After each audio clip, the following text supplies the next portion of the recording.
Hello and welcome to NeoGIS। Test 2 में आप सबका स्वागत है। I hope you enjoy the first test और आपको वो टेस्ट अच्छा भी लगा होगा।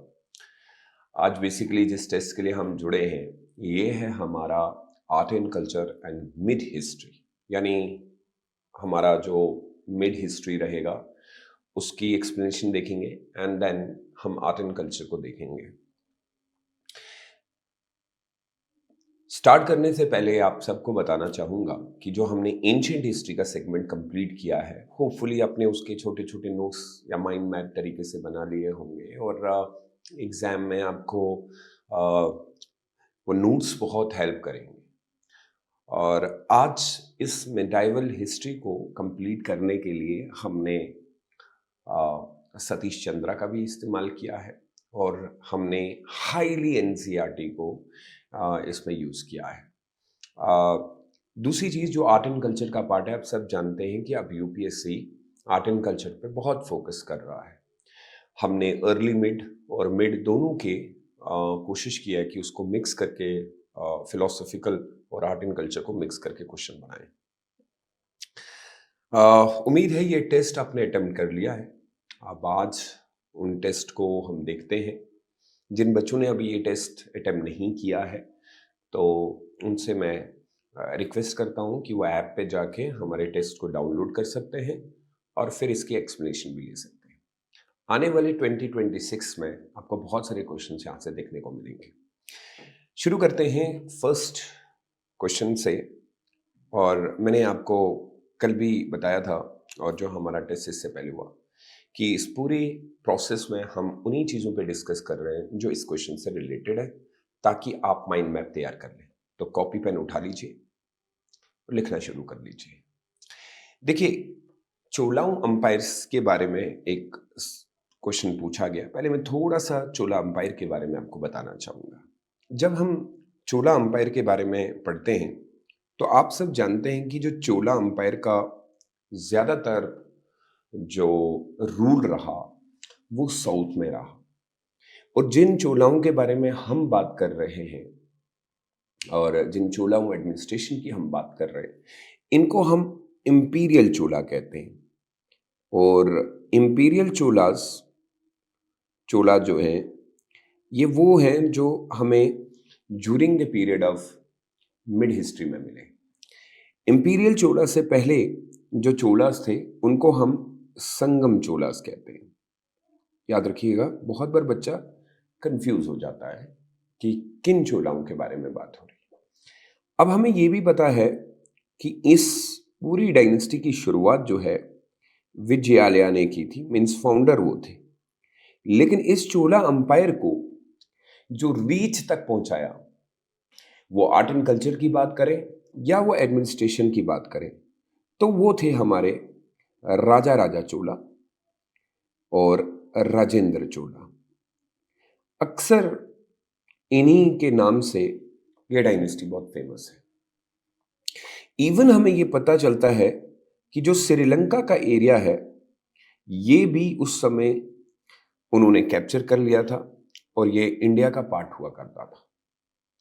फिर हमें ये भी पता चलता है कि चोलास अंपायर ने नॉर्थ के ऊपर भी अपनी एक्सपेडिशन की और वो नॉर्थ को भी कंट्रोल कर रहे थे सर्टेन पीरियड ऑफ टाइम के लिए।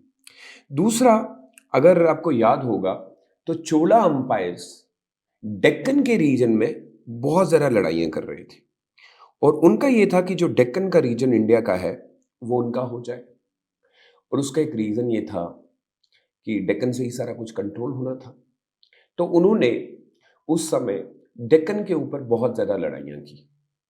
अच्छा, एक और चीज़ हमें समझ में आता है कि चोलास अंपायर को सबसे पावरफुल बनाने में जो ये साइड है, इसमें उनकी आर्मी का बहुत बड़ा हाथ है और उसमें भी उनकी नेवी ने सबसे ज़्यादा एक्सट्रीम लेवल पे जाके ये कंट्रोल करना शुरू कर दिया। ये तो इनकी एक पॉलिटिकल हिस्ट्री की बात बनेगी। अब अगर हम चोला अंपायर की थोड़ी सी पॉलिटी, इकोनॉमी और सोसाइटी की बात करें, तो मैं अगर चोला अंपायर की पॉलिटी के बारे में बात करूं तो सिंपल चीज़ों में आपको ये याद रखना है कि चोला एडमिनिस्ट्रेशन हाईली सेंट्रलाइज थी। अब ये सेंट्रलाइज का मतलब आप समझ लीजिएगा कि किंग के इर्द गिर्द में ही सब कुछ घूमता था। मैं एक ही बार बता रहा हूं ताकि आने वाले जितने भी चोला अंपायर के क्वेश्चन है वो आप इजिली कर पाएंगे। तो सेंट्रलाइज, हाईली ऑर्गेनाइज, लेकिन इसके साथ साथ हमें इसमें डिसेंट्रलाइजेशन भी देखने को मिला। आप ये जरा समझ लीजिए, सेंट्रलाइजेशन और डिसेंट्रलाइजेशन। डिसेंट्रलाइजेशन जब मैं कह रहा हूं तो ये माना जाता है कि खासकर कहां पे डिसेंट्रलाइजेशन देखने को मिला, तो वो विलेज लेवल में देखने को मिला। और विलेज लेवल में क्या था तो वो जरा देख लीजिएगा आप। हम जब विलेज लेवल के बारे में बात कर रहे हैं तो कहा यह जाता है कि उस समय जो चोला अंपायर थे वो ये चाहते थे कि हम लोग ज्यादा से ज्यादा पावर को कंट्रोल करें, लेकिन जो गांव का एरिया था वो सेल्फ इंडिपेंडेंट हुआ करता था। यानी हमें ये पता चलता है कि वहाँ के जो गांव के एरियाज हुआ करते थे उनके ऊपर एक बड़े अच्छे तरीके से उनको कहा जाता था कि आप अपनी पार्टिसिपेशन खुद करिए सब कुछ। गांव के अंदर जो सभा वगैरह चलती थी उनको कहा जाता है उर, और दूसरी हो जाती है सभा। बात याद रखिएगा, उर एंड सभा। अब यहां पे उर का मतलब होता है जर्नल विलेज असेंबली और सभा होती है ब्राह्मण असेंबली। ये विलेज गवर्नेंस का एक बहुत बड़ा पार्ट होता था। कहा जाता है कि गांव के अंदर जो भी डिसीजंस वगैरह होते थे वो गांव के लोग ही सॉल्व कर लेते थे। और ऐसा नहीं मैं कह रहा कि आप ये भी नहीं कह सकते कि वो फुली इंडिपेंडेंट होते थे। कहा यह जाता है कि कभी भी अगर कोई गांव का डिसीजन लिया जाता था, राजा से उसको अप्रूवल लेना पड़ता था। तो आप ये कह सकते हैं कि कुछ सर्टेन एलिमेंट्स ऑफ डेमोक्रेसी हमें देखने को मिले। और ये सारी जानकारी हमें एक इंस्क्रिप्शन से मिलती है, उत्तर मरूर इंस्क्रिप्शन से। और वहां ये माना जाता है कि चोलाओं ने, और यही वजह है कि आज हम कहते हैं कि भारत जो है वो पहला देश है जिसने लोगों को डेमोक्रेसी के बारे में बताया कि किस तरीके का एक डेमोक्रेसी होनी चाहिए। ये सारी चीजें हमें वहीं से पता चलती हैं।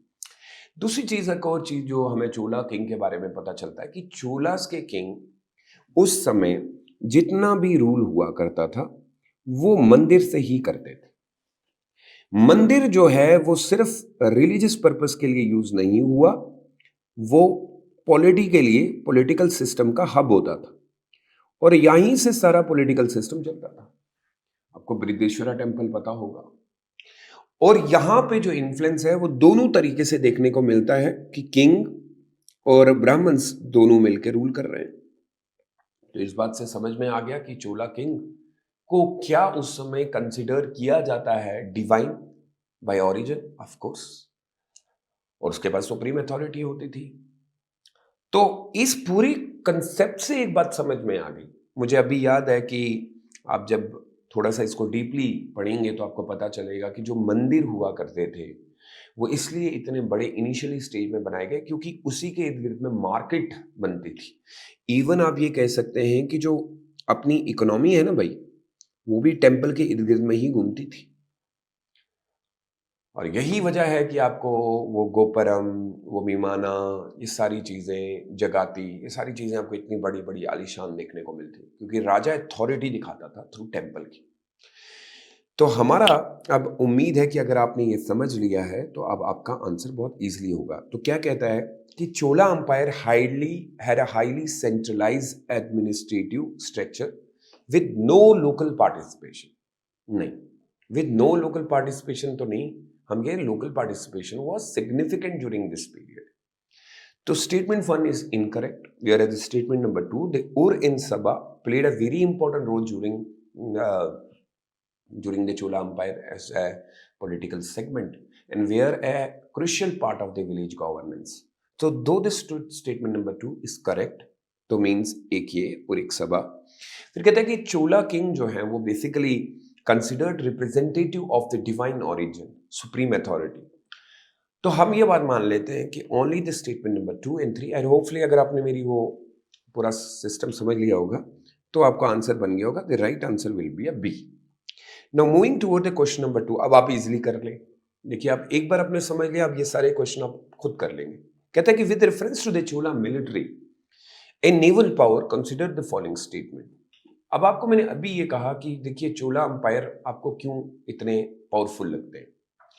तो चोला अंपायर हमें इसीलिए पावरफुल लगते हैं क्योंकि मैंने अभी आपको कहा कि राजा राजा चोला के बारे में बात कर रहे हैं या राजेंद्र चोला के बारे में बात कर ले। मैंने यहाँ पे ये बनाया था, मैंने कहा श्रीलंका तक उन्होंने रूल कर लिया। कॉमन सेंस की बात है कि इतना इतना एरिया कैसे कैप्चर कर लिया और नॉर्थ भी कर लिया। तो जब तक आपके पास आर्मी नहीं होती है, जब तक आपके पास एक नेवी नहीं होगी, तो यही वजह है कि इंडोनेशिया तक भाई पावर फैला।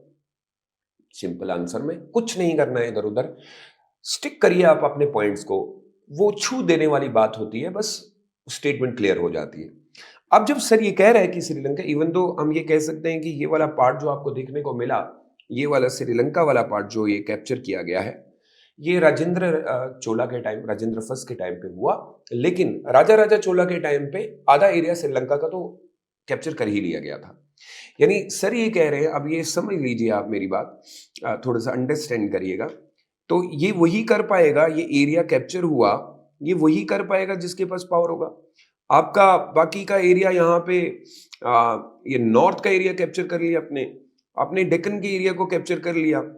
तो आप ये सारी चीजें तभी पॉसिबल हो पा रही है ना जब आपके पास आर्मी है। तो यहाँ पे ये स्टेटमेंट क्लियर होगी, the Chola maintain a strong standing army and navy force for overseas expedition. तो खत्म हो गया। तो ये स्टेटमेंट सही हो गई। देखिए इसीलिए मैंने कहा एक बार अब वो समझ जाएं। और नेवल एक्सपेडिशन हुई, ऑफ कोर्स हुई। Raja Raja first and Rajendra first conduct a naval campaign extended up to the Sri Lanka और साउथ ईस्ट एशिया। मैंने अभी कहा कि ये जो कंसेप्ट है उसको कहा जाता था श्रीविजया, प्रेजेंट डे उसको इंडोनेशिया कहते हैं, वहां तक फैला हुआ था। अब उसको एक अलग पर्सपेक्टिव में देखेंगे कि वो डायरेक्ट रूल था या नहीं था, वो अलग बात है। तो ये स्टेटमेंट भी सही है। फिर है Chola navy primary defended the western areas of Indian from Arab invasion. देखिए बेटा, अरब का कंसेप्ट मैंने कहा कि थोड़ा सा अभी ऐसा बिल्कुल भी नहीं हुआ, बहुत लेट है। और नेवी का ज्यादा फोकस तो eastern coastal regions and overseas expansion पे था। अरब वगैरह या defending the western coastal areas का कंसेप्ट हमें नहीं देखने को मिला, वो तो बहुत लेट कंसेप्ट आ गए। तो ये इसका स्टेटमेंट ओनली 1 और 2 होगा और बहुत इजी हो रहा है अब आपके लिए। देखा, जब एक बार आप वो बात समझ जाएं तो बात बहुत सिंपल हो जाती है। अब थोड़ा इनका आर्ट एंड कल्चर भी देख लेते हैं। अब आपको ये फैक्चुअल इंफॉर्मेशन है। मैंने जो एंशिएंट हिस्ट्री का हमने सेगमेंट किया था उसमें भी मैंने बोला था कि कुछ चीज़ों को आप फैक्ट के थ्रू ही याद रख सकते हो, और वो भी आर्ट एंड कल्चर के अंदर जब बात होती है तो आपको ऐसे ही करना पड़ता है। इसमें हमें लिस्ट 1 में अचीवमेंट्स बतानी है कि कैसे हुआ है। Now see the Raja Raja first establish the Gangaikonda Cholapuram. नहीं, मैच नहीं हो रहा है। राजा राजा फर्स्ट ने एक बहुत बड़ा टेंपल बनाया था, and that temple is known as Brihadeeswara temple at Tanjore. मैं आपको एक और बता देता हूं, इस टेंपल की एक बड़ी खूबी है, एंड होपफुली आप कोशिश करिएगा इस टेंपल को पढ़ने की। भारतनाट्यम के लिए ये टेंपल बहुत बहुत खूबी जाना जाता है। तो एक बार प्लीज बृहदेश्वरा टेंपल को याद कर लीजिएगा। दूसरा, राजेंद्र फर्स्ट जो है वो basically founded the Gangaikonda Cholapuram जब उन्होंने नॉर्थ का एक्सपेडिशन किया था। याद रखिएगा, ये बहुत इंपॉर्टेंट है। तीसरा, कुलोतुंगा फर्स्ट। ये आप ये समझ लीजिए कि इंपीरियल चोलास के जो आखिरी क्षण हैं उनमें से एक रूलर है, और वो अपनी एडमिनिस्ट्रेशन और रेवेन्यू रिफॉर्म के लिए बहुत जाना जाता है। वहीं पे प्रांटका फर्स्ट, इन्होंने चोरा टेरिटरी को श्रीलंका और मालदीव्स तक एक्सपैंड किया। वहीं राजा एक बैटल में वेस्टर्न चालुक्यन के साथ इनके बहुत ज्यादा, जो कि डेक्कन का रूल कर रहे थे, उनके साथ इनके बैटल हुए। तो एग्जैक्ट आंसर विल बी ए सी, जो मैच करता है 1B, 2A, 3C, 4D, 5E। Facts हैं, कुछ आपको याद करने पड़ेंगे। Now moving towards the question number 4। अब आप चोला अंपायर को जब आप पढ़ते हैं, देखिए चोला अंपायर की सबसे बड़ी खूबी क्या थी। मैं थोड़ा सा इसके आर्ट के बारे में आप बात करना चाहता हूँ। वहां में मैंने पॉलिटिकल हिस्ट्री के बारे में बात की। देखिए चोलास जो है वो अपने आर्ट के लिए बहुत जाने जाते हैं। अच्छा सर, अब आर्ट के लिए क्यों जाने जाते हैं? तो देखिए, हम ये मानते हैं कि जब इंडिया में पल्लवाओं का टाइम पीरियड चलता था, मतलब पल्लवास उनसे पहले थे, तो पल्लवास ने शुरुआत की भारत के अंदर द्रविडियन आर्ट के बारे में। द्रविडियन आर्ट का मतलब द्रविडियन टेम्पल्स बनाना शुरू कर दिए। अब ये जो टेम्पल होते हैं ये बहुत अप्रेज प्लेटफॉर्म पे बनाए जाते हैं। और मैंने एंशियंट हिस्ट्री में बात की थी कि जो नागर स्टाइल ऑफ टेम्पल आर्किटेक्चर है उनकी शुरुआत जो इनिशियली की है वो गुप्ताओं ने की।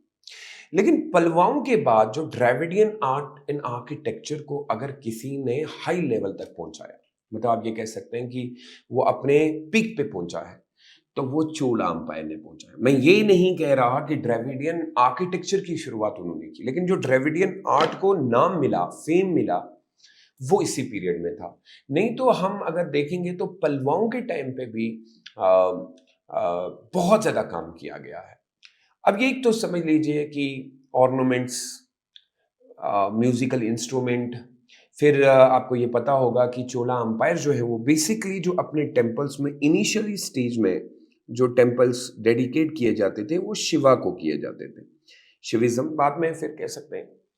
और इनके अंदर हमें काफ़ी ये महाभारत के सीन्स भी देखने को मिले, रामायण के सीन देखने को मिले, यानी अपने मंदिरों के ऊपर। एक ही बार याद रख लीजिए, बाकी फिर आपका हो जाएगा।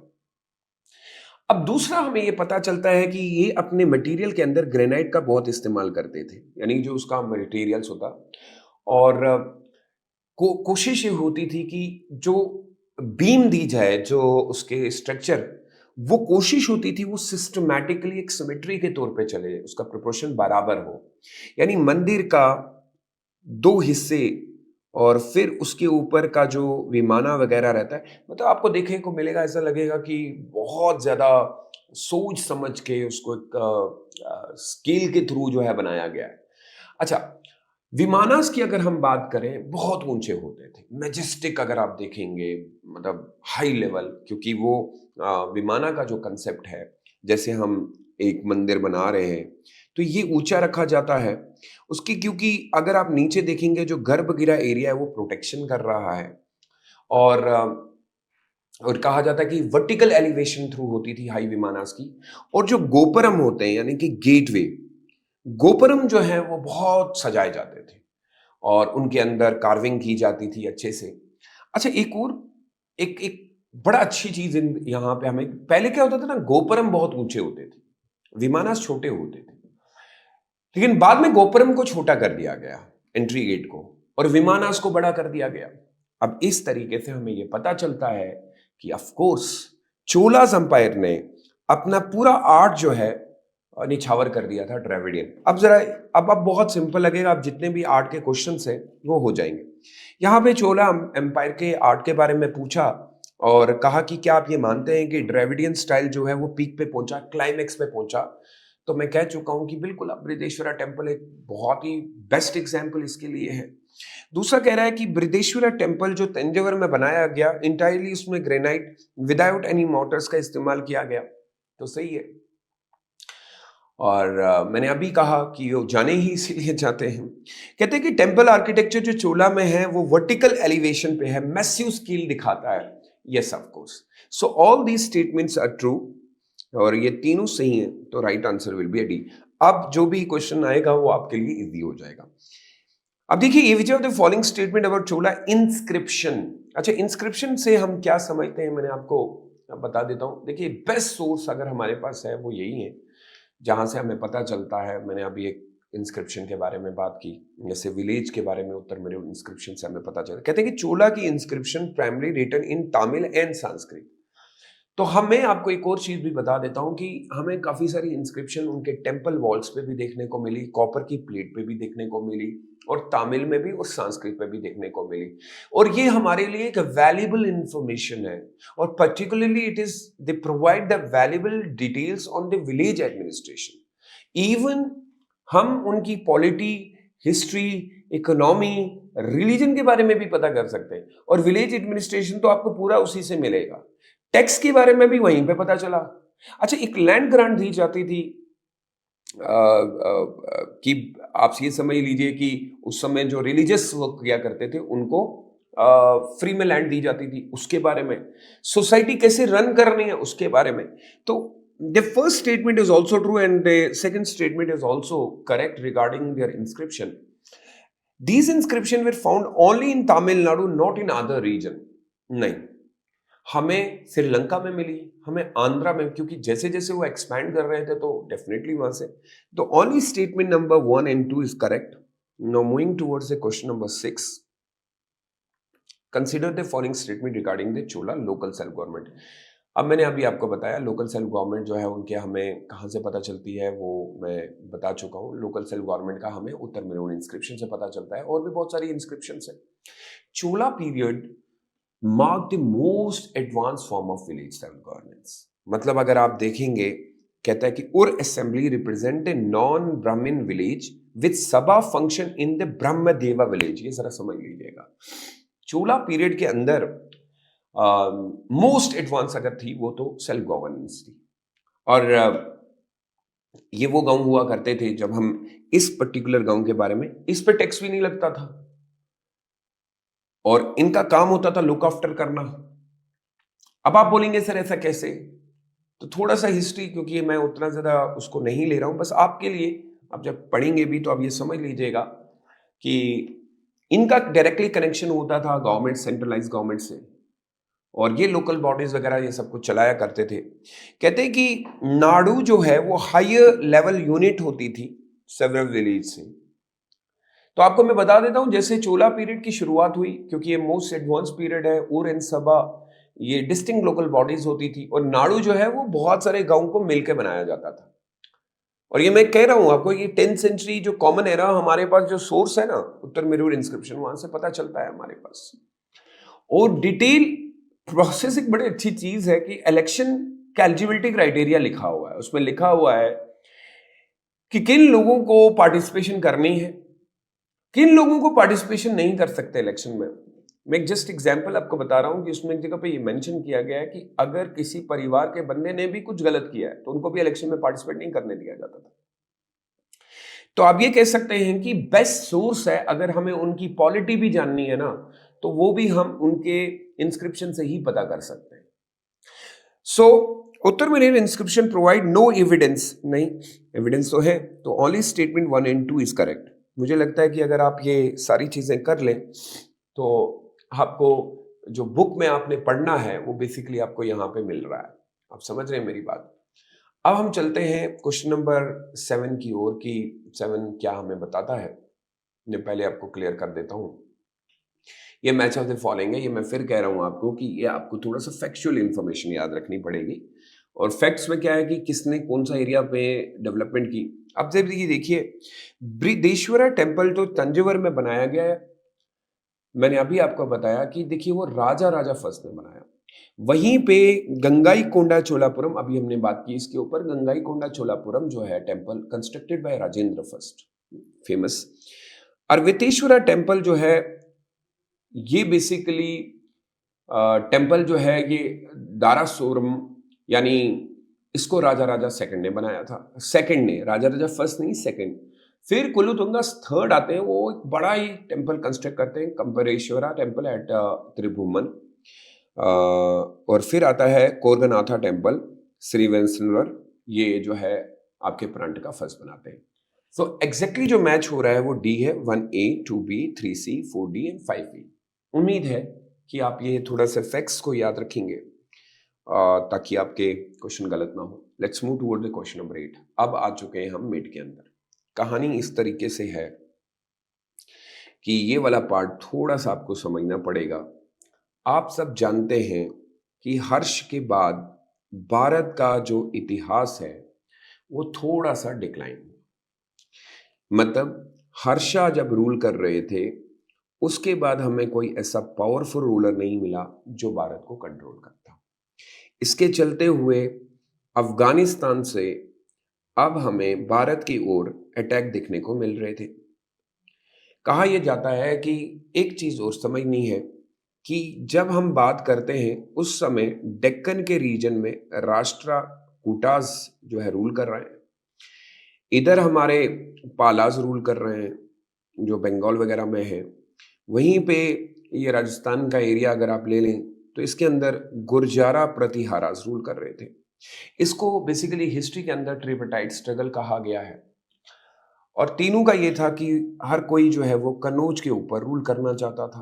अब कन्नौज जो है वो बेसिकली आप सब जानते हैं कि उस समय एक बहुत बड़ा सिटी जो जिसका क्रेडिट जो है हर्षा को जाता है, उन्होंने बहुत कमाल का उसको बनाया था और हर कोई बंदा उसको पाना चाहता था।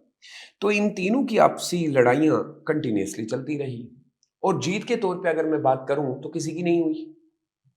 सर्टेन पीरियड के लिए होता था कि राष्ट्रकूटा गए और उन्होंने कुछ टाइम के लिए वहां रूल कर लिया, फिर पालाज ने अटैक कर दिया, फिर गुर्जारा प्रतिहाराज ने अटैक कर दिया। इसके चलते हुए भारत की जो पॉलिटिकल वीकनेस थी वो लोगों को पता चल गई। यूनिटी की कमी की वजह से होता क्या है कि भारत के ऊपर इन्वेजन होना शुरू हो जाते हैं। अब हम ये बात जो है थोड़ी सी मोहम्मद बिन कासिम की है, मैं वहां नहीं जाना चाहता। अब ये समझ लीजिए कि भारत एक ओपन सा हो गया और जो कंट्रोल चाहिए था वो नहीं हो रहा था। इसके चलते हुए भारत के ऊपर कुछ करीबन 17 टाइम गजनी जो है वो इन्वेड करता है। ये करीबन टाइम 1000 से 1027 का था। अब वो ये चाहता था कि उसका जो एरिया है उसमें वो ये पैसा लूट के वहां से, अब ये बता सकते हैं कि उसको बहुत सारे जो कोर्ट पोइट्स थे उन्होंने जानकारी दी कि कहाँ माल छुपा है, पैसा कहाँ पे है, किस मंदिरों के अंदर है, क्या ये सब कुछ बताया। और वो ये पैसा लेके अपने गजनी के एरिया को बहुत ज्यादा एस्टेब्लिश करना चाहता था और ऐसा ही हुआ। अब उसको ये पता चल गया कि इधर तो हालात ऐसे हैं और कंटिन्यूसली अटैक होते रहे और करीबन कुछ ये माना जाता है मोस्ट अप्रोप्रिएटली, अब ये आपसे अप्रोक्सीमेटली आप कह सकते हैं 17 टाइम कुछ ऐसा अटैक हुआ। लेकिन उसका ये मकसद नहीं था कि वो इंडिया में कोई पावर एस्टेब्लिश करे, परमानेंट रूल करने के लिए नहीं था, बस इंडिया के किंगडम्स को उसने वीक कर दिया। अब ये गुर्जारा प्रतिहाराज की बात कर लें, एक और डायनेस्टी हुआ करती थी, पारा महाराज हुआ करते थे और उन्होंने मतलब अब आप ये समझ लीजिए कि इसने पूरी तरीके से उनको मतलब अब वीक कर दिया। इवन गुर्जारा प्रतिहाराज का आप बात में सुनेंगे कि यही वो पार्ट है जहाँ से राजपूत बने। कुछ राजपूत फिर आपके दिल्ली में भी आ गए, कुछ अजमेर में आ गए और भारत जो है वो डिसइंटीग्रेशन की ओर चला गया। अब यहाँ पे हमें ये समझना है, इस क्वेश्चन के अंदर वो हमसे पूछता है, अब आई होपफुली आप थोड़ा सा समझे होंगे कि गजनी ने इन्वेड किया और इन्वेड उसने अपनी टेरिटोरियल एक्सपेंशन को and establishing the permanent rule नहीं। तो मैंने अभी आपको कहा कि वो तो मैसा लूट के जो है कोई वापस जाना चाहता था। उन्होंने बार बार रिपीट और गुर्जारा प्रतिहारा डायनेस्टी से बहुत डिक्लाइन हुई। मैंने कहा 3 डायनेस्टी, राष्ट्रकूटा, गुर्जारा प्रतिहारा और उधर से पारा महाराज। Ghazni establish is capital at Lahore after उन्होंने जब कनकर किया था एरिया कॉल्ड पंजाब। नहीं, अगर आपको याद होगा तो गजनी अफगानिस्तान का रीजन में रूल करता था, नॉट लाहौर। तो इसमें जो सिर्फ स्टेटमेंट सही बनती है that is called only B2। तो याद रखिए, अब आपके लिए थोड़े से आगे क्वेश्चन इजी हो जाएंगे। अब आपको याद रखना है एक कमाल की बात है, हमारे पास कुछ बैटल्स हुए और ये बैटल्स जो हैं वो आप ये समझ लीजिए क्वेश्चन 9 में देखिए, विद रेफरेंस टू द गोरी। अब गोरी, गजनी के बाद गोरी का टाइम पीरियड आया भाई, कमाल सेम वही सारी चीजें वापस हुई। गोरी का ये कहा जाता है कि उन्होंने पृथ्वीराज चौहान जी को फर्स्ट बैटल ऑफ टेरन में 119 में हरा दिया। लेकिन अगर आपको याद होगा ये बैटल 1191 में जो हुआ इसमें पृथ्वीराज चौहान जी ने उनको डिफीट किया था। गोरी फिर वापस जाता है और सोचता है कि मेरे से क्या गलती हुई और सेकेंड ईयर में यानी 1192 में वो दूसरा बैटल कर देता है। इस बार ये कहा जाता है कि गोरी ने पृथ्वीराज चौहान जी को हरा दिया। इससे आप ये कह सकते हैं कि भारत के अंदर जो है तुर्किश रूल की शुरुआत हो गई। यानी लेकिन इसमें भी अभी एक बात थी कि क्या ये तुर्किश रूल इंडिया में परमानेंट रूल करना चाहता है या यही वो सिंपल है जो गजनी ने प्लेंडर किया इंडिया में। तो हमें ये देखने को मिलता है अभी वही कंसेप्ट चल रहा था। तो स्टेटमेंट 1 तो गलत होगी, ये स्टेटमेंट 2 इज करेक्ट कि सेकंड बैटल में हार हुई। आफ्टर हिज डेथ, ये समझिएगा, Indian territory pass into the hand of Qutubuddin Aibak, यानी कुतुबुद्दीन ऐबक के अंदर, जो कि फाउंडर बनता है दिल्ली सल्तनत का। तो स्टेटमेंट नंबर 2 इज करेक्ट। तो the only statement is correct is the C. अब देखिएगा क्वेश्चन नंबर 10 में हमें क्वेश्चन पूछा गया है,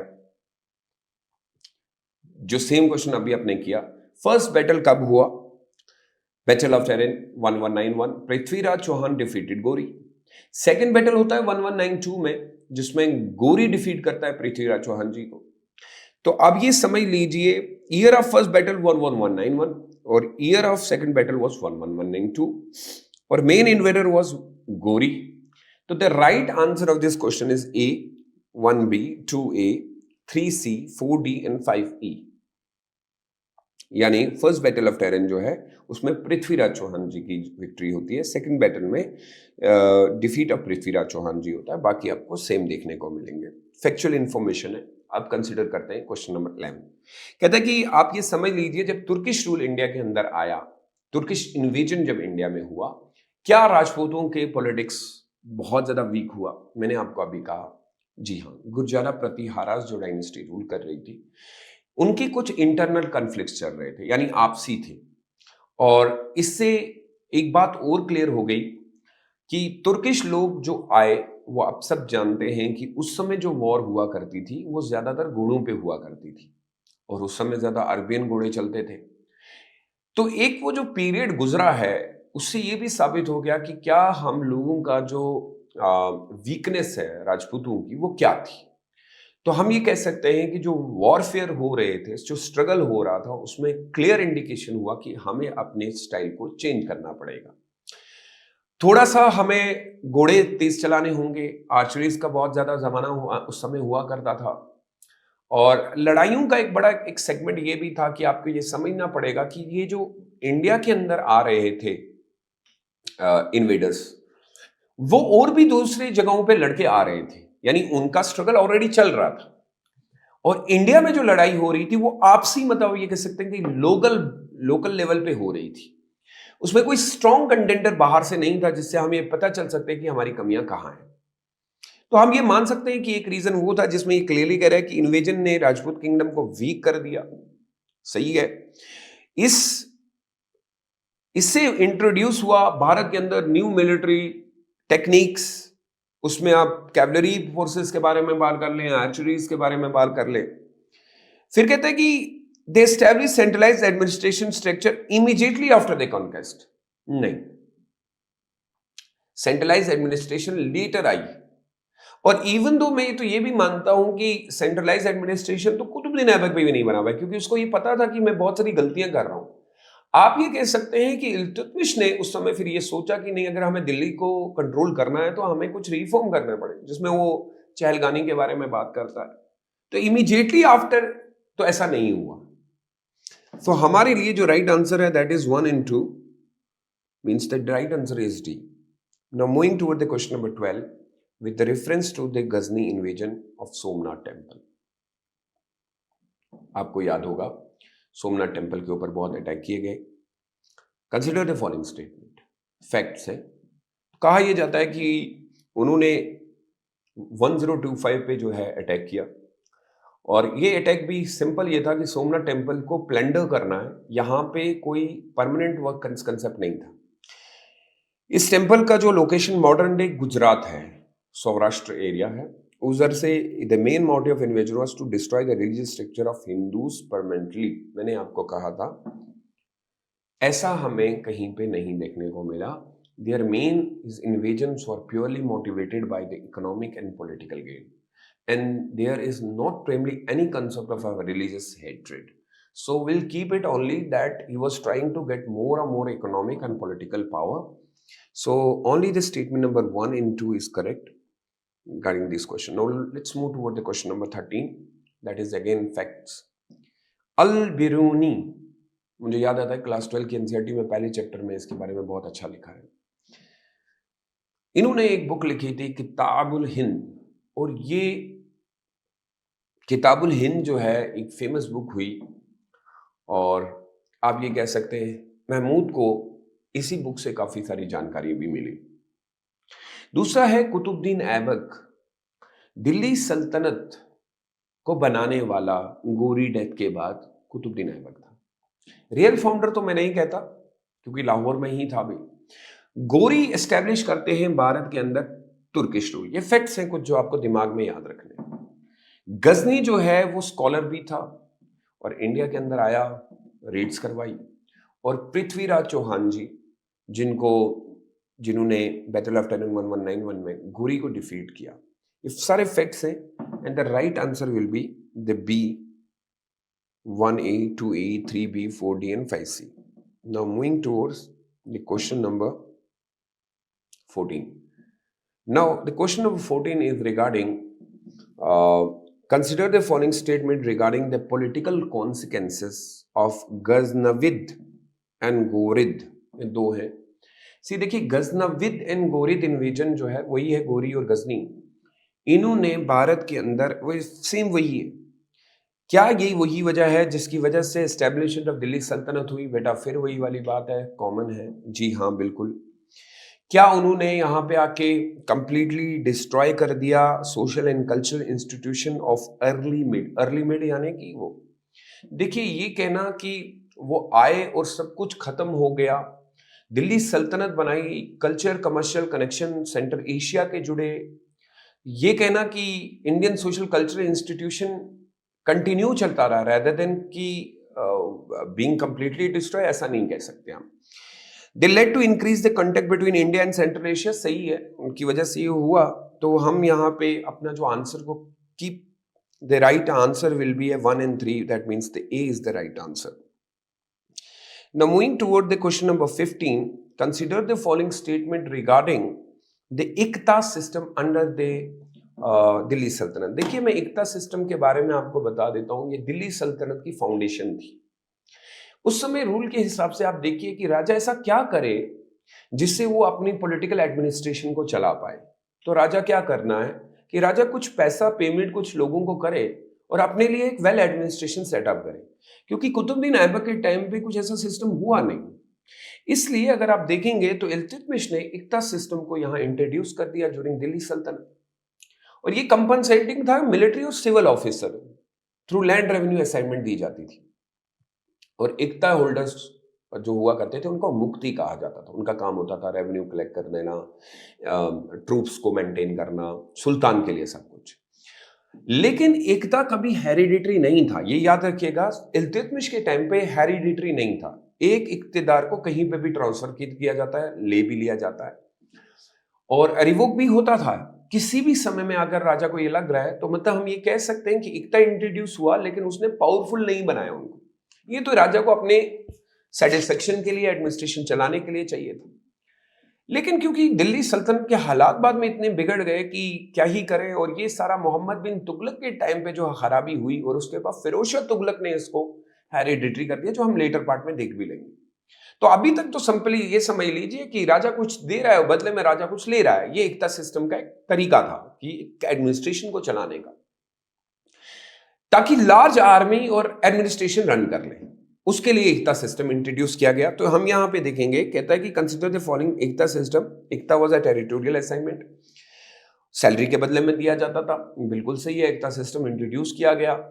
और मुक्तिस को कि आप रेवेन्यू कलेक्ट करें, मेंटेन ट्रूप्स करें। Iqta holder has a completely hereditary rights? नहीं, बिल्कुल भी नहीं थे। The system help in maintaining the large standing army of the sultan, बिल्कुल सही है। तो the right answer will be 1 and 3। Hopefully अब कभी भी इक्ता के बारे में क्वेश्चन आएगा तो आप कर पाएंगे, आपको दिक्कत नहीं होगी। Moving toward the question number 16 regarding the Alauddin market reform. मैं आपको एक और बात थोड़ा सा आगे पढ़ने से बता दूं। एक पार्ट है जलालुद्दीन खिलजी, एक है अलाउद्दीन खिलजी। देखिए हिस्टोरिकली पर्सपेक्टिव से देखेंगे तो अलाउद्दीन खिलजी ने ही दिल्ली सल्तनत को एक्सपैंड किया है। फिर मलिक कफूर का नाम ले लें या किसी का भी ले लें, नुसरत का नाम ले लें, लेकिन कहा ये हिस्टोरियंस ये मानते हैं कि खिलजी जो है बत्ती प्योरली अलाउद्दीन खिलजी ने इतना कैसे कर लिया। तो उसका एक सबसे बड़ा था कि वो बंदा मार्केट को अपने कंट्रोल में रखना चाहता था। क्लास 12 की एनसीईआरटी में इसको बड़ा ही अच्छे से डिफाइन किया कि उन्होंने क्या क्या ऐसी चीजें इंट्रोड्यूस की, कंट्रोल किया प्राइस को। कुछ हिस्टोरियंस ये मानते हैं इससे उनको फायदा हुआ, और कुछ ये मानते हैं कि ये करने से उनको नुकसान हुआ। लेकिन ओवरऑल अगर आप देखेंगे तो जो मार्केट को कंट्रोल करना था एसेंशियल कॉमोडिटीज को, कि रेट भी खुद फिक्स करूंगा मैं, कौन सा कॉमोडिटी कैसे बिकेगी, रजिस्ट्रेशन लोगों को करवाने की जरूरत पड़ी कि कोई भी बंदा ऐसे नहीं चला सकता। बंजारों को अलग काम दे दिया गया कि आप माल वगैरह लाएंगे। एक बंदे को डाल दिया मार्केट के अंदर कि देखो कौन गलत कर रहा है।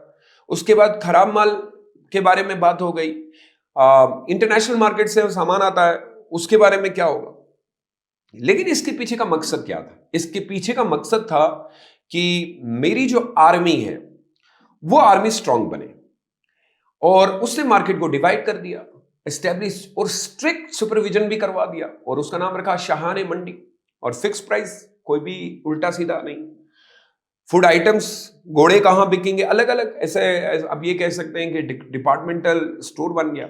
और इसके ऊपर की अगर कोई वायलेशन कर ले तो सीवियर पनिशमेंट दी जाती थी। यह समझाता है कि अलाउद्दीन खिलजी ने अपने समय में वेल ऑर्गेनाइज्ड इकोनॉमिक पॉलिसी अपनाई। अब उसका जो रीजन दिया जाता है वो ये है कि वो अपनी आर्मी को स्ट्रांग बनाना चाहता था। अब इसमें जरा देख लीजिएगा, अलाउद्दीन की मार्केट में establish separate market of food, grain, cloth and horses, बिल्कुल सही है। ही अपॉइंटेड इज शाहाने मंडी, एक पूरा डिपार्टमेंट जो सारा कुछ देखता था। Purpose of market control was to curb inflation and stable prices for the soldier. Perfect, ये तो हर हिस्टोरियन कहता है कि उसने ये सारा जो किया है वो सोल्जर्स के ही चलते किया है। तो राइट आंसर इज डी।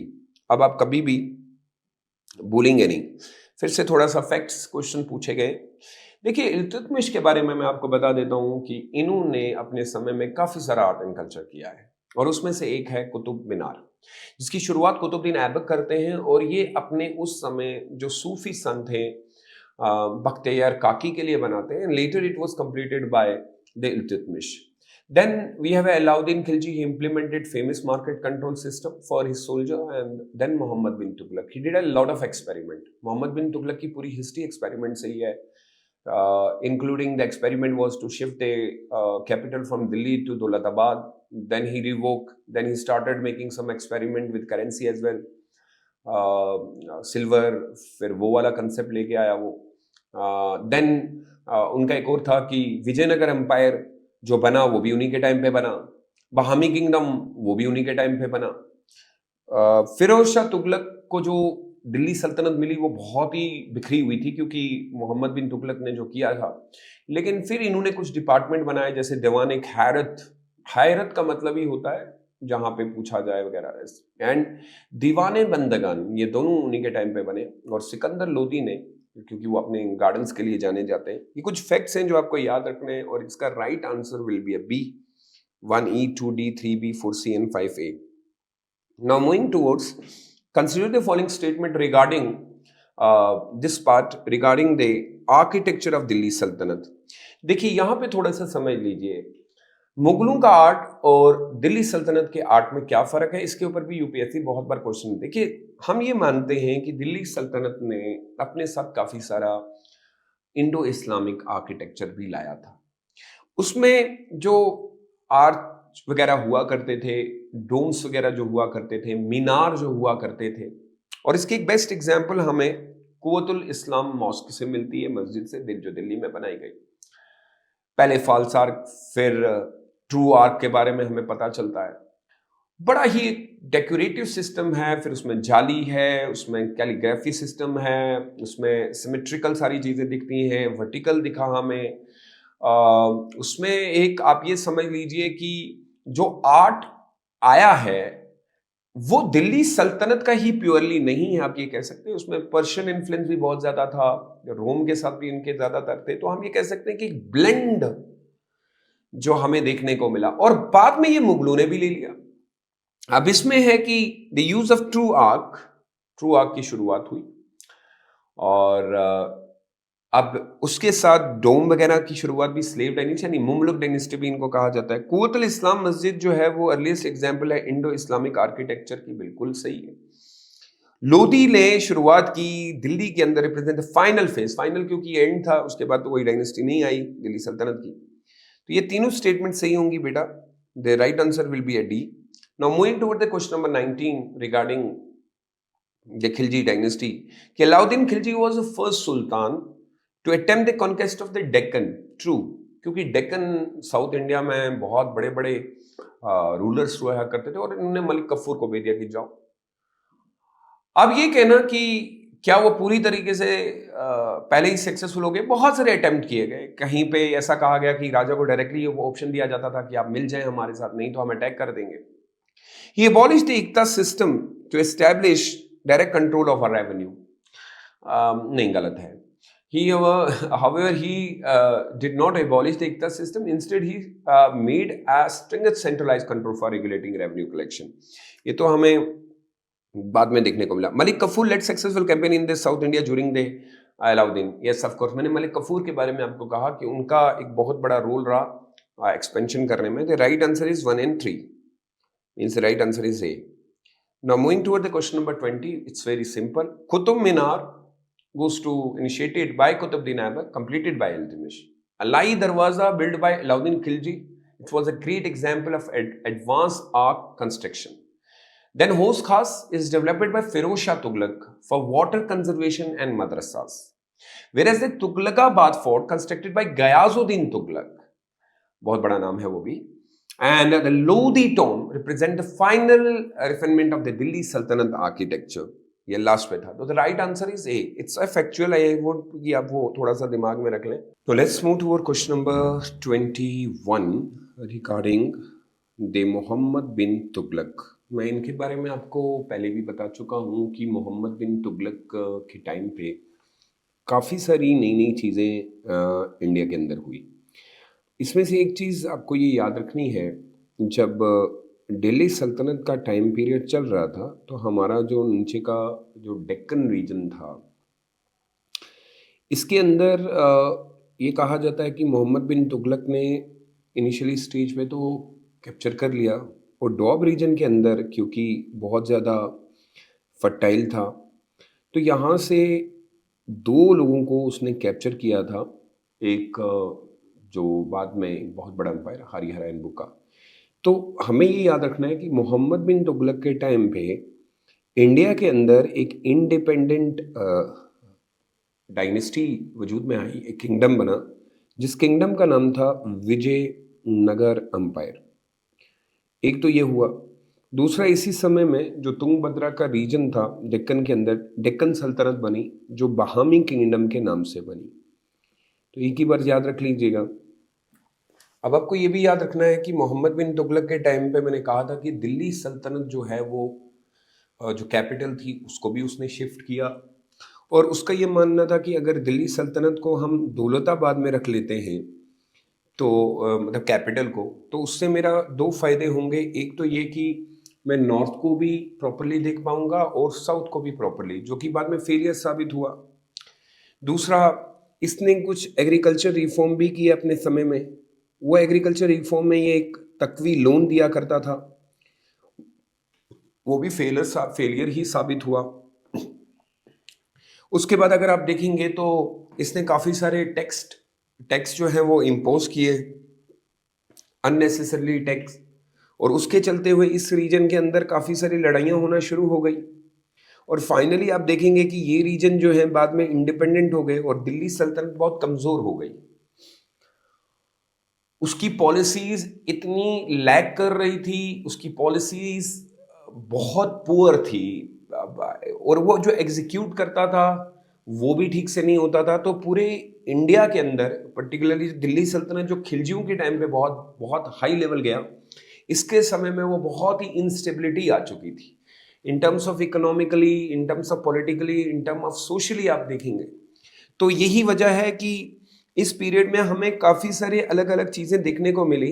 अब इसमें देखिए, कहता है कि consider the following statement regarding the Mohammad bin Tughlaq. He introduced the token currency copper replace the silver.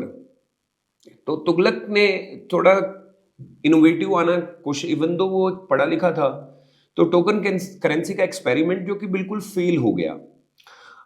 उसके अंदर फॉर्जरीज वगैरह होना शुरू हो गई, और वो कहता है कि copper to be replace the silver, बाद में बोलता है कि नहीं नहीं गलती हो गई, इसको भी ठीक कर देंगे। दूसरा, his decision to shift the capital from Delhi to Daulatabad was also one of the biggest failure, because his intent was to for better Deccan control but led to administrative chaos, पूरा फेल हो गया। तीसरा, उसकी जो फिजिकल और administrative experiment थे where they largely successful, नहीं unsuccessful थे। तो the only statement is wrong here, that is the statement number 3, the right answer will be 1 and 2। Now moving toward the question number 22 regarding the भक्ति movement. अब आपको एक बात और समझनी पड़ेगी, ये टॉपिक थोड़ा सा अलग है। अब हम फिलॉसफी के अंदर आ चुके हैं। अब ये फिलॉसफी अगर आप देखेंगे तो इंडिया के अंदर भक्ति मूवमेंट के पर्सपेक्टिव क्या थे। देखिए, भक्ति मूवमेंट जो इंडिया के अंदर हुई, पहले ये आपके साउथ में हुई, यानी तमिल रीजन से, फिर शिफ्ट हुई टुवर्ड्स नॉर्थ की ओर। अलग अलग संत लोग आए और उनका मेन मिशन क्या था? मेन मिशन था पर्सनल डिवोशन के बारे में, जिसको हम भक्ति कहते हैं, कि यही वो तरीका है जिससे सैल्वेशन लिया जा सकता है। और मुद्दा ये था कि उस समय जो रिचुअल्स थे वो बहुत बढ़ गए थे, प्रीस्टली क्लास बहुत ज़्यादा डोमिनेट कर रही थी, और रिलीजन बहुत ज़्यादा रिजिड और बहुत ज़्यादा डिफिकल्ट बन रहे थे। लैंग्वेज बैरियर बहुत ज़्यादा हो गए थे, डिस्क्रिमिनेशन बहुत ज़्यादा थी।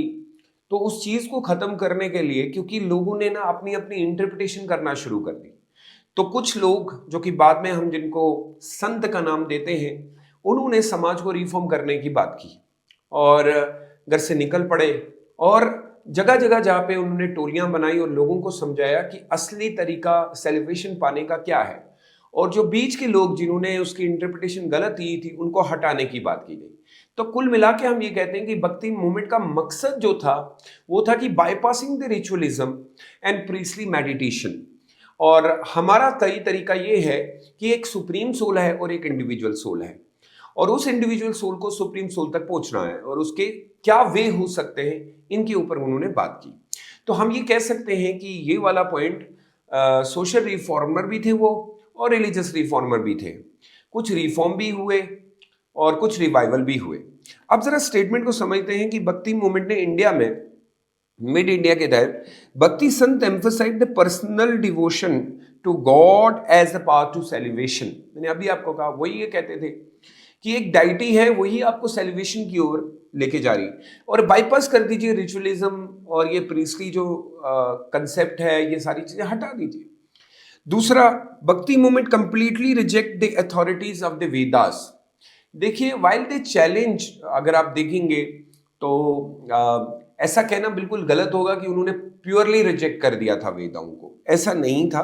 वेदों की अथॉरिटी अभी भी थी, बट किस तरीके से पढ़ी जाएंगे उनकी इंटरप्रिटेशन वो अलग है। तीसरा था, the movement promoted equality among all cast in gender. True, ये उनका मेन मकसद था, क्योंकि वो चैलेंज करते थे सोशल डिस्क्रिमिनेशन को, वो चैलेंज करते थे रिचुअलिस्टिक प्रैक्टिसेस को, और उनका ये कहना था कि हम एक जो लोगों के बीच में जो इंटरप्रिटेशन आ गई है रीजन को लेके, कलर्स को लेके, उनको खत्म कर दें। The only statements are true 1 and 2, the right answer is 1 and 3। Now, moving toward the question number 23, consider the following statement regarding the Kabir. Factual है, कबीर के बारे में पूछा है, और आप सब जानते हैं कि ये 15th सेंचुरी के संत हैं जिन्होंने उस समय हिंदू मुस्लिम यूनिटी की बात की। उन्होंने उस समय हिपोक्रेसी और जो उस समय कि भगवान को पाने का तरीका जो है वो यही है कि आपको अपने अंदर झांकना पड़ेगा, आपको अपने अंदर देखना पड़ेगा, हमारा भगवान एक है, वो अलग नहीं हो सकता है। मतलब इन चीज़ों के ऊपर उन्होंने स्ट्रेस दिया। अब कबीर के दोहे आज भी बहुत सारी जगहों पे यूज़ होते हैं, और दोनों कम्युनिटीज़, अलग अलग कम्युनिटीज़ उसको यूज़ भी करती हैं। अब इसमें हमें पूछा जाता है कि कबीर ने क्रिटिसाइज किया हिंदू और मुस्लिम जो ऑर्थोडॉक्स बन चुके थे, और ऑफ कोर्स कंडेम करते हैं वो रिचुअलिज्म को, और उनका ये मानना था कि वो किसी भी रिलीजन में हो, हिंदू में हो, इस्लाम में हो। उनकी वर्सेस को कंपाइल किया गया एक टेक्स्ट में जिसको बिज्जिका कहा जाता है। बिल्कुल सही है, और उनकी आज भी काफ़ी सारी जगहों पे इसको पढ़ा जाता है। और he was the disciple of Guru Nanak. नहीं, he was not disciple of Guru Nanak, rather I can say like both with the contemporary, एक ही समय के हैं, तो वो उनके डिसाइपल नहीं है। तो only 1 and 2 is the right answer, means D is the right answer. Now moving toward the question number 24। अब इसमें कुछ सूफी संत हैं और कुछ सूफी हैं और कुछ संत हैं। जैसे गुरु नानक कहाँ से बिलोंग करते हैं? देखिए गुरु नानक का जो क्योंकि वो फाउंडर है सिखिज्म इन पंजाब के अंदर, और मीराबाई जो है वो बेसिकली एक राजपूत प्रिंसेस है मेवाड़ की, राजस्थान की, और वो लॉर्ड कृष्णा की डिवोटी है। निजामुद्दीन औलिया बिलोंग करते हैं from the Chishti order, and उनका जो अब रहन सहन was based in Delhi. Khwaja Mohiuddin Chishti also ये चिश्ती ऑर्डर से बिलोंग करते हैं। इनका चिश्ती सूफी ऑर्डर जो है वो अजमेर में चलता है। और बुल्ले शाह जो है वो पंजाब के सूफी पोइट हुआ करते थे, लव और डिवोशन की बात करते थे। तो इसमें जो मैच करना है उसका सही आंसर ए है, 1 के साथ ए, 2 के साथ B, 3C, 4D and 5E। ये फैक्चुअल है तो ये याद रखिएगा। अब मैं सूफीज्म के ऊपर आता, देखिए ये word Sufism is drive from the word called सूफ, वूल को कहा जाता है, और इसके अलग अलग इंटरप्रिटेशन भी हुई। क्योंकि हम सब जानते हैं इनका मेन मकसद था कि इक्वालिटी, कंडेम ऑफ रिचुअलिज्म, इन सारी चीजों को खत्म करना है। तो भारत के अंदर अलग अलग ऑर्डर्स आए। ऑर्डर अब ये इसको कहा जाता है सिलसिला, अलग अलग लोग आए, चस्तीज हैं, शुरवर्दी हैं, कादरी हैं, तो ऋषि हैं। अब ये समझ लीजिए कि ये जो ऑर्डर्स आए उसको फिर बाद में बाकी लोगों ने फॉलो किया। कहते हैं कि चस्ती ऑर्डर का एम्फसाइज था कि वो ये चाहते थे कि एक इंसान को जो मोह माया है, सब मटीरियलिस्टिक चीजें जो हैं उनको नहीं लेना चाहिए, अवॉइड करना चाहिए, जैसे रूलर्स के साथ मिलना या उनके कुछ चीजें लेना, सिंप्लिसिटी लाइफ और लोगों के काम आना मेन मकसद था। ये ख्वाजा मोहिउद्दीन चिश्ती जी और निजामुद्दीन औलिया के बारे में मैं बता रहा हूं, ट्रू है। इसके बाद एक और ऑर्डर आता है शूरवर्दी। शूरवर्दियों के बारे में मैं आपको बता देता हूं कि इन्होंने उस समय ये कहा था कि देखिए हम चिश्तियों में से तो नहीं है, हम रॉयल पैट्रोनेज गिफ्ट्स वगैरह एक्सेप्ट करते हैं, और हमें अगर आगे बढ़ना है तो हमें राजाओं के साथ मिलकर काम करना होगा, और पॉलिटिकल में भी पार्टिसिपेट, मोर स्ट्रक्चर, और उन्होंने कुछ गिफ्ट्स वगैरह भी एक्सेप्ट किए हैं। तो शूरवर्दीज भी सही हुआ। कहते हैं चिश्ती संत ने उस समय एनकरेज किया कि accumulation of wealth for spreading a spiritual influence. नहीं, मैं ये मानता नहीं, क्योंकि आप भी जानते हैं कि चिश्तीज ने वेल्थ वगैरह रखना, उसको यूज करना, इससे मना किया था। The only statement is true, only B, 25 का बी होगा। Now moving toward the 26 regarding the Guru Nanak teaching Sikhism. देखिए गुरु सिखिज्म में भी आप सब जानते होंगे कि एक मोनोथिज्म रिलीजन है और टीचिंग बेस्ड है, फोकस करते हैं डिवोशन टू गॉड। उसमें एक मेडिटेशन का जो कंसेप्ट है वो है नाम जपना। एक चीज जो है नाम जपना, उनका नाम लेना। फिर है कीरत कारणी, दूसरों के साथ कुछ चीज शेयर करना। इन vand chakna, he basically sharing with others, honest living. Kirat karna मतलब honest living, and vand chakna means sharing with others, even though he rejected the idol worship, क्योंकि वो नहीं होती, and the caste system, it is true. His idea were compiled in the book by Guru Arjan Dev in the Adi Granth Sahib। बहुत ही scripture है, Sikhism के बारे में ही है। तो तीनों स्टेटमेंट सही हैं regarding the Sikhism. Now moving toward the question number 27 regarding कि मीराबाई के बारे में बताइए। मैंने अभी इनके बारे में एक चीज आपको बताई थी कि वो मीराबाई जो है वो प्रिंसेस ऑफ मेवाड़ से बिलोंग करती थी और एक फॉलोअर थी संत रविदास की। इनकी पोइट्री के अंदर में भी वो चीज़ें झलकती हैं, और इन्होंने अपना बहुत ज़्यादा प्यार कृष्णा के लिए दिखाया है, और जो उस समय के सोशल ऑर्डर्स वगैरह हुए थे, और इवन दो इन्होंने भी सब कुछ छोड़ छाड़ के और स्पिरिचुअल पाथ को अपनाया, और bhakti, ideas of love and surrender to the God. अब यहाँ पे देखिए कि क्या वो रविदास की थी, तो बिल्कुल उन्होंने सॉन्ग्स वगैरह बिल्कुल, शी रिजेक्टेड कोर्टली लाइफ वगैरह, वो रहना नहीं चाहती थी। तो all the statements are true, means 1, 2 and 3। Now moving towards the question number 28, फिर से मैच करना है statement, factual information. Khwaja Mohiuddin Chishti founded the Chishti order in the India, the area was Ajmer. Nizamuddin यानी Sheikh Nizamuddin Auliya he was a disciple of Baba Farid, preach love, बहुत ज़्यादा मोहब्बत के बारे में बात की, इंटॉलरेंस। शेख शिहाबुद्दीन शूरवर्दी, इन्होंने, मैंने अभी इनके बारे में आपको बताया कि इन्होंने थोड़ा सा रॉयल पैट्रोनेज भी लिया है। दरगाह, श्राइन होते हैं, आप सब जानते हैं, जहाँ पे सूफी संत बैठा करते थे, टूम वगैरह होते थे, तो वहाँ पे इनके फिर ग्रेव्स वगैरह बन गए।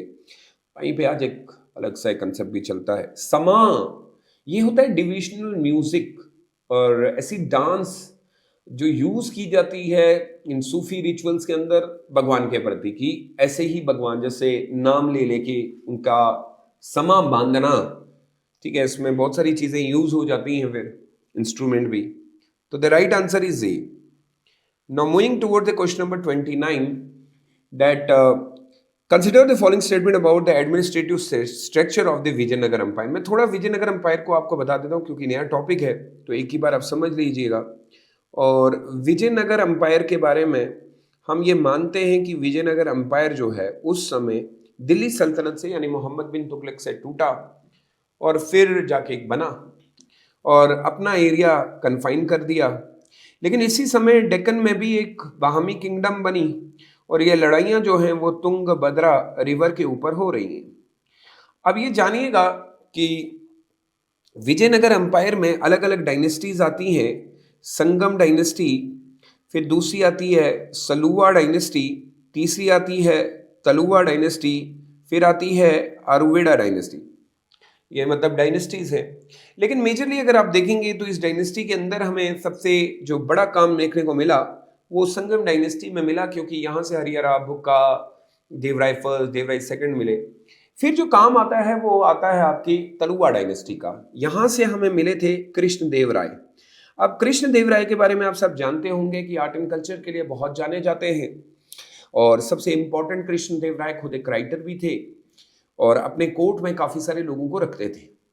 यहां से हमें एडमिनिस्ट्रेशन रिफॉर्म भी देखने को मिला, क्योंकि दिल्ली सल्तनत के पीरियड से टूट के बना, तो कुछ चीजें हमें दिल्ली सल्तनत की देखने को मिलती हैं। यहाँ पे कहा जाता है कि कृष्णदेव राय के टाइम पे एक वेल एडमिनिस्ट्रेशन सिस्टम बना। किंग सेंट्रल अथॉरिटी है और उसमें सिविल और मिलिट्री मैटर्स दोनों देखे जाते थे। एक बुक है जो कृष्णदेव राय ने लिखी है, अमक्ट मालयाड़ा। ये बेसिकली एक ऐसी बुक है जैसे अर्थशास्त्र है वैसे ही लिखी गई है, उसके अंदर ही ये सारी चीजें भी मेंशन है। अंपायर को डिवाइड किया जाता था मंडलम्स में, अलग अलग यानी प्रोविंसेस में, फिर नाडु यानी डिस्ट्रिक्ट में, फिर स्थाला यानी विलेज में, और इस तरीके से उनको गवर्नर रूल किया करते थे। और गवर्नर जो है वो बहुत ही पावरफुल नोबल्स या मिलिट्री चीफ हुआ करते थे, नायिका जो नायिकाराज भी बने। अब यहाँ पे हमें ये पता चलता है कि कृष्णदेव राय ने एक बहुत स्ट्रॉन्ग एक एडमिनिस्ट्रेशन को तो जन्म दिया। दूसरा हमें ये भी पता चलता है कि विजयनगर अंपायर अपनी लड़ाइयों में भी बहुत स्ट्रॉन्ग थे। ऑल दो कि इनिशियली स्टेज में बहामी किंगडम बहुत ज्यादा तेज थे, लेकिन देवराय फर्स्ट और देवराय सेकंड ने भी बहुत काम किया। तो हमें ये विजयनगर अंपायर अगर पॉलिटिकली भी देखें तो आर्ट एंड कल्चर में भी काफी सारे नए मंदिर बनाए गए। हम्पी का आपको याद होगा, बहुत खूबसूरत, और काफी सारे लोग विजयनगर अंपायर में विजिट किए हैं। इंडिया की हिस्ट्री में सबसे ज्यादा लोग जो बाहर से आए उन लोगों ने विजयनगर अंपायर में विजिट किया और उन्हीं के थ्रू हमें जानकारी भी मिलती है। अब क्वेश्चन जरा देखिए, कहता है कि विजयनगर अंपायर के अंदर एडमिनिस्ट्रेटिव स्ट्रक्चर कैसा था। किंग जो होता था वो सुप्रीम होता था, अथॉरिटी इन बोथ सिविल और मिलिट्री अफेयर्स में दोनों में रखता था। मैंने अभी कहा कि हाईली ऑर्गेनाइज्ड एडमिनिस्ट्रेटिव सिस्टम होता था, किंग के पास दोनों पावर हुआ करते थे। कहता है एम्पायर को डिवाइड किया जाता था मंडलम्स में। मंडलम मैंने अभी आपको बताया प्रोविंस में, फिर मैंने कहा नाडूस, तो नाडूस मैंने कहा कि डिस्ट्रिक्ट में, और स्थालास, स्थालास मैंने कहा विलेज में। तो ये पूरा एक एडमिनिस्ट्रेटिव कन्वीनियंस के तौर पे, ताकि लोगों को सही तरीके की एडमिनिस्ट्रेशन मिले। और प्रोविजनल के गवर्नर, जो प्रोविंस के गवर्नर होते थे, वो नॉबल्स और मिलिट्री चीफ्स हुआ करते थे। The provisional governments were called Naikas and are always appointed for the royal will। देखिए यहाँ तक ये पॉइंट ठीक है, लेकिन क्योंकि वो नीचे ये कह रहा है कि always appointed from the royal family, नहीं, ये जरूरी नहीं है। इसमें हमें ये देखने को मिलता है कि वो पावरफुल नॉबल्स भी हो सकते हैं, मिलिट्री चीफ होते थे। कोई जरूरी नहीं है कि वो रॉयल फैमिली से ही बिलोंग करते हो। The only statement are true is 1 and 2 means C. अब इसी के ऊपर देखिएगा, अब आपके लिए इजी हो जाएगा विद रेफरेंस टू द 9 कारा सिस्टम। अब ये सिस्टम आपको थोड़ा सा एकता पैटर्न में देखने को मिलेगा जैसे दिल्ली सल्तनत में होता था। 9 कारा जो है ये बेसिकली एक ऐसा सिस्टम है जिसमें लोकल चीफ या मिलिट्री ऑफिसर्स को नायकास बनाया जाता था, लैंड ग्रांट दे दी जाती थी, उसके बदले में they collect the revenue in return for maintaining troops. थोड़ा एकता वाला कंसेप्ट आपको दिख रहा होगा। मैंने अभी कहा कि क्यों दिल्ली सल्तनत से टूटे हुए हैं और लैंड जो है वो वेर नॉट हेरिडिटरी। ये भी एकता में भी हमें देखने को मिला कि हेरिडिटरी नहीं थी, बाय लॉ के थ्रू कभी भी इसको चेंज किया जा सकता था, लेकिन बाद में वो हेरिडिटरी बन गई लेटर ऑन। और मुझे ऐसे याद आता है कि फिरोज शाह तुगलक ने भी यही कर दिया था। लेकिन ये सिस्टम इंश्योर करता है कि मिलिट्री सपोर्ट आपको राजा को देना है और रीजनल गवर्नेंस को एफिशिएंट बनाना है। तो आप ये कह सकते हैं कि एकता सिस्टम का एक चेहरा हमें देखने को मिला। तो बाद में ये नायकास कृष्णदेव ने इनको गिफ्ट की जगह की थी, उसको फिर बाद में भी वो कैरी ऑन करते हैं क्योंकि ब्रिटिश एम्पायर में भी हमें लड़ाइयां देखने को मिली। Nayakas were granted revenue right over the particular region in return for maintaining troops. True. The Naikas had a full hereditary right over the territories. No. The system helped in maintaining a strong local army. Yes. तो only statement is true. That is B. अब फिर से फिक्चुअल थोड़ी सी information मुझे अब याद आता है, अब आप कर लेंगे। देखिए हरिहरा के बारे में मैंने अभी आपको बताया, वो अंपायर की फाउंडेशन रखते हैं, एक्सटेंड करते हैं कंट्रोल। देवराया सेकंड जो है वो बेसिकली मैंने अभी कहा कि वो संगम डायनेस्टी से, उनके टाइम पे आर्ट एंड लिटरेचर बहुत फैला, मतलब अच्छा खासा आर्ट किया उन्होंने देवराय सेकंड ने। कृष्णदेव राय सबसे पावरफुल रूलर है और इनके समय में आर्ट एंड कल्चर बना और हजारा रामा टेम्पल, और इन्होंने अमुक्त माल याड़ा एक बुक लिखी जिसके बारे में मैंने अभी बात की। बुक्का राया फर्स्ट जो है वो भी फाउंडेड है इस एम्पायर के। फिर उसके बाद जाते हैं अट्टिटा देवा राया। अब ये देखिएगा कि इन्होंने उस समय इंट्रोड्यूस किए कुछ रिफॉर्म इंक्लूडिंग नायनकारा सिस्टम को भी इन्होंने। तो the right answer is D. 1 का ई होगा, 2 का बी है, 3 का सी है, 4 का डी और 5 का ए है। फैक्ट से याद रखने पड़ेंगे। Now moving toward the question number 32, consider the following statement about the Bahmani kingdom administration कैसी आती है। अब ये वो एडमिनिस्ट्रेशन है जो बहामी किंगडम की है। देखिए बहामी किंगडम के अंदर मैंने अभी कहा कि विजयनगर अंपायर के बाद एक जो किंगडम बना वो बहामी किंगडम था। बहामी किंगडम को बनाने में बहामन शाह का बहुत बड़ा हाथ था और ये बहामन शाह के द्वारा बनाया गया और इसीलिए इसको बहामी किंगडम कहा गया। नीचे इनके विजयनगर अंपायर है तो लड़ाइयाँ उनके साथ भी हुई और ऊपर आपका दिल्ली सल्तनत है तो ये लड़ रहे हैं। वैसे दिल्ली सल्तनत के साथ अब बहामी किंगडम का कोई लेना देना नहीं है, लेकिन अब बहामन शाह के बाद अब अगर आप देखेंगे तो यहां पे हमें काफी सारी चीजें सेम वही देखने को मिलती हैं जो दिल्ली सल्तनत की, लेकिन कुछ नाम चेंज कर दिए गए। इनकी एडमिनिस्ट्रेशन के अंदर अगर आप देखेंगे तो प्रोविंसेस को तारफ कहा जाता था, तारफ्स, हेडेड बाय तारुफदार जिसको गवर्नर। अब ये पर्शियन चीजें। अच्छा, दूसरा इन्होंने जो लैंग्वेज है वो अपने समय में पर्शियन लैंग्वेज का ही इस्तेमाल किया, कोर्ट लैंग्वेज हुआ करती थी क्योंकि पर्शियन का कल्चर बहुत बहुत ज्यादा आपको देखने को मिला। इनिशियली अगर आप देखेंगे तो ये सारा काम जो चल रहा है गुलबर्गा से चल रहा है, लेटर इन्होंने बिद्दार के अंदर शिफ्ट कर दिया। और यहाँ पे हमें ये पता चलता है जब आप बात करते हैं, वैसे बहामी किंगडम भी अपने आर्ट एंड कल्चर के लिए बहुत जाना जाता है। यहाँ पे आपको काफी सारे मदरसा देखने को मिलेंगे, गोल गुम्बज भी देखने को मिलेंगे। इन डायनेस्टीज को बाद में यही वो डायनेस्टी है जिसका बाद में औरंगजेब के साथ बहुत बड़ी लड़ाई चली, जो रीजन भी बनता है डाउनफॉल ऑफ द मुगल्स। अब देखते हैं, कहता है कि बहामी किंगडम के बारे में कुछ बताइए कि उनके प्रोविंसेस को तारफ्स कहा जाता था और तारफदार करता था। मैंने अभी बताया तो एग्जैक्टली सही है। बहामी रूल इंट्रोड्यूस हुआ और इन्होंने पर्शियन को अपना कोर्ट लैंग्वेज बना, मेरे क्योंकि पर्शियन इन्फ्लुएंस बहुत ज्यादा है और ये आपके मुस्लिम कम्युनिटीज का ही एक पार्ट आपको शिया यहाँ पे देखने को मिलेंगे। और बहामी किंगडम का कैपिटल बिद्दार हुआ करता था, परमानेंट नहीं था, पहले गुलबर्गा था बाद में हुआ, बट परमानेंट तो नहीं हो सकता। तो only 1 and 2 is the right answer, means A. Now moving toward the question number 33, match the following Bahmani ruler with their achievement, जो उन्होंने अचीव किया है। देखिए इसमें अलाउद्दीन बहामन शाह है जो बहामनी किंगडम को 1347 में लेके आते हैं। फिर हमारे पास है फिरोज शाह बहामनी। ये पर्शियन कल्चर को इन्होंने बहुत ज़्यादा प्रमोट किया है। आप जितना भी अभी मैंने बताया कि वो पर्शियन लैंग्वेज का इस्तेमाल करते थे, उसका क्रेडिट कहीं ना कहीं आपको इन्हीं को देना होगा। अहमद शाह फर्स्ट वली, इन्होंने की थी कैपिटल शिफ्ट। अहमद शाह वली ने शिफ्टेड द कैपिटल टू बिदात, बिदात चले गए थे। मोहम्मद शाह थर्ड जो है वो बेसिकली टेरिटोरियल एक्सपेंशन हुआ है बहामी किंगडम का। और गावन जो है ये बेसिकली एक ट्रेडर था जो इंडिया में आया, फिर वहीं पे रुक गया, प्राइम मिनिस्टर बना दिया, तारुफदार बना, और काफ़ी सारा आर्ट एंड कल्चर किया। इसका एक मदरसा भी बना, और इसने मेजर एडमिनिस्ट्रेटिव और मिलिट्री रिफॉर्म उस पीरियड में किए, बाद में मार दिया गया। 33 का जो राइट आंसर है that is called B. B इसका सही आंसर होगा। Now moving toward the question number 34, which of the following statement correctly describe the literary development under the Vijay. अब आप कर लेंगे। देखिए, तेलुगु लिटरेचर फ्लोरिश हुआ, बहुत ज्यादा फ्लोरिश हुआ अंडर द कृष्ण देव राय। सही है।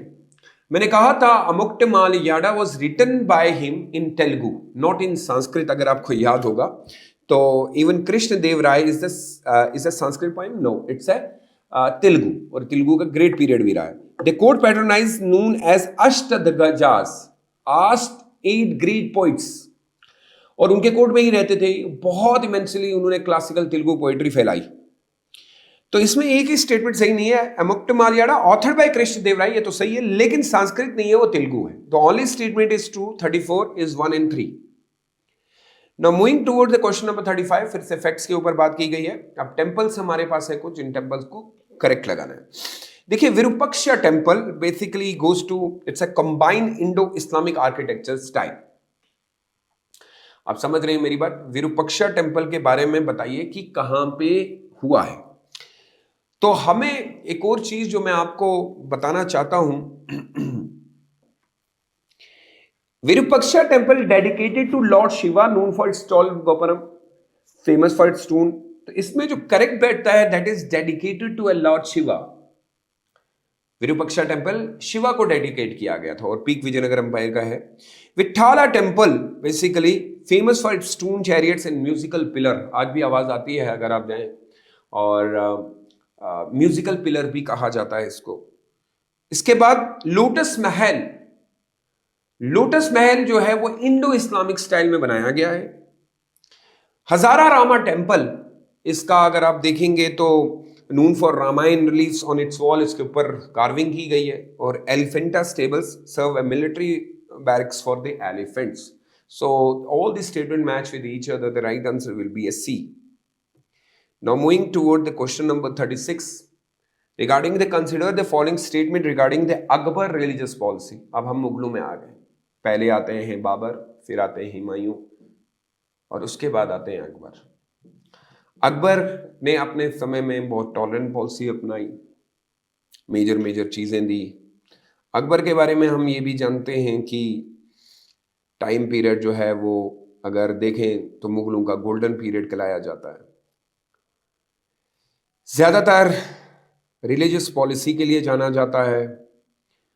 फिर उसके बाद इन्हीं के टाइम पे इकोनॉमी में काफी सारे बदलाव लाए गए राजा टोडरमल के थ्रू। अब रिलीजियस पॉलिसी में आपको याद होगा, इनिशियली तो उन्होंने वही फॉलो किया जो पहले अपने माता पिता का फॉलो करते थे, लेकिन बाद में उन्होंने ये कंसेप्ट लाया कि मैं डिस्कशन करना चाहता हूँ। लोगों को बुलाते थे, अलग अलग रिलीजन के लोग आते थे, डिस्कशन करते थे उनका, और ये डिस्कशन इबादत खाना में हुए, और वहाँ से डिस्कशन पीक लेवल पे चलते थे। स्कॉलर बुलाए जाते थे और उनको कहा जाता था आप डिस्कस करो, इवन दो राजा खुद भी कभी कभी वहाँ होता था। इसका मकसद क्या था? मकसद ये था कि इनके बीच में प्यार, लेकिन हुआ नहीं। इबादत खाना में बाद में लड़ाइयाँ होने लगी, बाद में इसने बंद कर दिया। फिर इन्होंने एक फॉर्म किया, दीन इलाही, एक नया रिलीजन लेके आए। अब इसको इन्होंने इस तरीके से फॉर्म किया कि मैं एक ऐसा रिलीजन लाऊंगा जो इथिकल वैल्यूज पे होगा, जिसमें हर धर्म की कुछ कुछ चीजें लेंगी, लेकिन कोई इसका फॉलोअर नहीं बना। कुछ करीबन 10 या 15 थे, उसमें से राजा खुद और बीरबल का साथ दिया। देखिए, अगर हम देखें तो उनके समय में उन्होंने टॉलरेंस डायलॉग को बहुत अलग अलग लोगों को बुलाया, और फिर उन्होंने जजिया को एबॉलिश किया। अब जजिया समझ लीजिएगा, एक टैक्स होता है जो उस समय नॉन मुस्लिम्स के ऊपर लगता था, इन रिटर्न उनकी प्रोटेक्शन, ये सारी चीजें देने के लिए। कहा जाता है कि उसकी रिलीजियस पॉलिसी इतनी अच्छी थी कि उनके राज्य तंत्र के अंदर, जो उनका आप देखेंगे फतेहपुर सिकरी के अंदर में भी, तो हिंदू लोग बहुत ज्यादा होते थे। अब इसके ऊपर हमें सवाल पूछा है कि क्या आप ये मानते हैं कि अकबर की रिलीजियस पॉलिसी के अंदर अकबर ने जजिया को एबॉलिश किया और सूले कुल यूनिवर्सल पीस के बारे में बात की। मैंने अभी बात की इसके बारे में, सही है। इबादत खाना फतेहपुर सिकरी में एस्टेब्लिश किया गया और ताकि हिंदू रिलीजन को डिस्कस किया जाए। नहीं, सिर्फ हिंदू नहीं, it was open to scholar of all religion.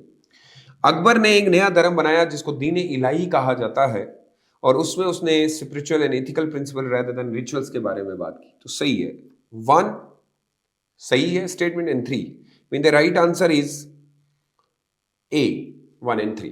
Now moving toward the question number 37। अब इसके मनसबदारी सिस्टम के बारे में बात करें। आप सब जानते होंगे कि अकबर ने अपने समय में मनसबदारी सिस्टम को इंट्रोड्यूस किया था, और ये वही इक्ता वाला सिस्टम है। आप समझ लीजिए, जैसे अभी इक्ता पढ़ा आपने, ना इनकारा पढ़ा, इसका मनसबदारी है। बेसिकली अकबर का ये इंट्रोडक्शन करने का मतलब था कि वो अपनी सेंट्रलाइज मिलिट्री को और एडमिनिस्ट्रेटिव स्ट्रक्चर को बहुत ज्यादा स्ट्रांग बनाना चाहता था। दूसरा ये है कि मनसबदारी सिस्टम के अंदर जो मनसब होते थे, मनसब एक रैंक को कहा जाता था, और जद जो होती थी वो पर्सनल स्टेटस को दिखाता था, पे स्केल। और तीसरा वर्ड उसके साथ जुड़ता है सवार, कि कितने वो घुड़सवार जो है, कैवलरी मैन, एक मनसब कितना मेंटेन करेगा, उस हिसाब से उसको ये सारी चीजें दी जाएंगी। अब आप देखिए, द टर्म मनसब जो होता है वो रैंक और पोजीशन को डिनोट करता है, सही है। जद जो है वो रैंक, पर्सनल स्टेटस दिखाती है, और सवार जो है इंडिकेट करता है number of horses and cavalry man किस तरीके से होते हैं। 1, 2 and 3। Now moving toward the question number 38। Match of the following monuments. Humayun Tom. Humayun Tom किसने बनाया? ये हाजी बेगम ने बनाया था। और हाजी बेगम क्योंकि हज करके आई थी, हुमायूं की विडो, अर्ली मुगल स्टाइल में बनाया गया। बुलंद दरवाजा अकबर ने बनाया जब उनको गुजरात से जीत हुई। ताजमहल शाहजहां ने बनाया मुमताज के लिए। टूम ऑफ इत्माद दौला जो है वो नूर जहां ने बनवाया था अपने पिताजी के लिए। पहली बार हमें मार्बल बहुत ज्यादा एक्यूट लेवल। और बीबी का मकबरा ये औरंगजेब ने बनाया था। So the correct sequence of this question is B, 38 का बी होगा। Moving toward the 39 question, they consider the following statement regarding the Aurangzeb की डेक्कन पॉलिसी कैसी थी। मैंने आपको कहा कि औरंगजेब ने बहुत लंबी लड़ाई डेक्कन में लड़ी। उसका ये था कि जो डेक्कन, जो बहामी किंगडम बना था, फिर उसमें बीजापुर ले लें, गोलकंडा ले लें, बिद्दार ले लें, इन सबको खत्म करना था, और इसके साथ मराठा भी इन्वॉल्व थे। अब यहाँ पे ये बात समझ में आती है कि इनिशियली स्टेज में तो कुछ उनको फायदा हुआ, लेकिन बाद में बहुत पैसा इसमें ड्रेन हो गया, लड़ाइयाँ बहुत लंबे तक चली गई। तो मुगलों का जो डिक्लाइन भी हुआ है उसका एक रीजन ये है। दूसरा, ये प्राइमरी ऑब्जेक्टिव औरंगजेब की डेक्कन पॉलिसी की मराठा बीजेपुर को और अपने कंट्रोल में लाऊं। दूसरा, कैंपेन वॉर सक्सेसफुली, बिल्कुल भी अगर आप देखेंगे गलत है, सक्सेसफुली नहीं था, क्योंकि मुगल्स बहुत वीक हो गए इस पीरियड में। औरंगजेब ने स्पेंड किए 25 years in the Deccan region which drained the Mughal territory. It's true. The right answer is D, 1 and 3. Moving towards the question number 14. Which of the following statement about Akbar religious tolerance, मैंने अभी बताया अकबर की policy के बारे में। Sulh-e-Kul, Akbar appointed both Hindu and Muslim to high administrative position. True. The Mahzar, अब अकबर की policy में एक और जो है इंटरफेथ डायलॉग, मजहर 1579 में अकबर को अथॉरिटी मिली इन रिलीजियस इंटरप्रिटेशन करने के लिए। Akbar ban the building of temple, नहीं, बिल्कुल नहीं। तो 1 and 2 is only true. So let's move toward the question number 41। मुगलों के बारे में हम बात कर रहे हैं, और उसके अंदर हम पढ़ रहे हैं कि कुछ ऑफिशियल्स होते हैं और कुछ टर्म्स उनके साथ एसोसिएट किए जाते हैं। अब यहाँ पे आप ये याद रखिए, ये बहुत इम्पॉर्टेंट है। अक्सर बहुत कॉम्प्लिकेटेड हो जाता है याद करना कि राइट आंसर क्या था इसका, तो इस तरीके से कोशिश करिएगा कि इनको देख लें। जैसे वर्ड जागीरदार यूज़ हुआ है, ये बहुत कॉमन हुआ करता था मिड टाइम पे, लोग बहुत ज़्यादा यूज़ करते थे और पर्टिकुलरली मिड में, और आज भी कहीं ना कहीं ये वर्ड आज भी यूज़ होते हैं।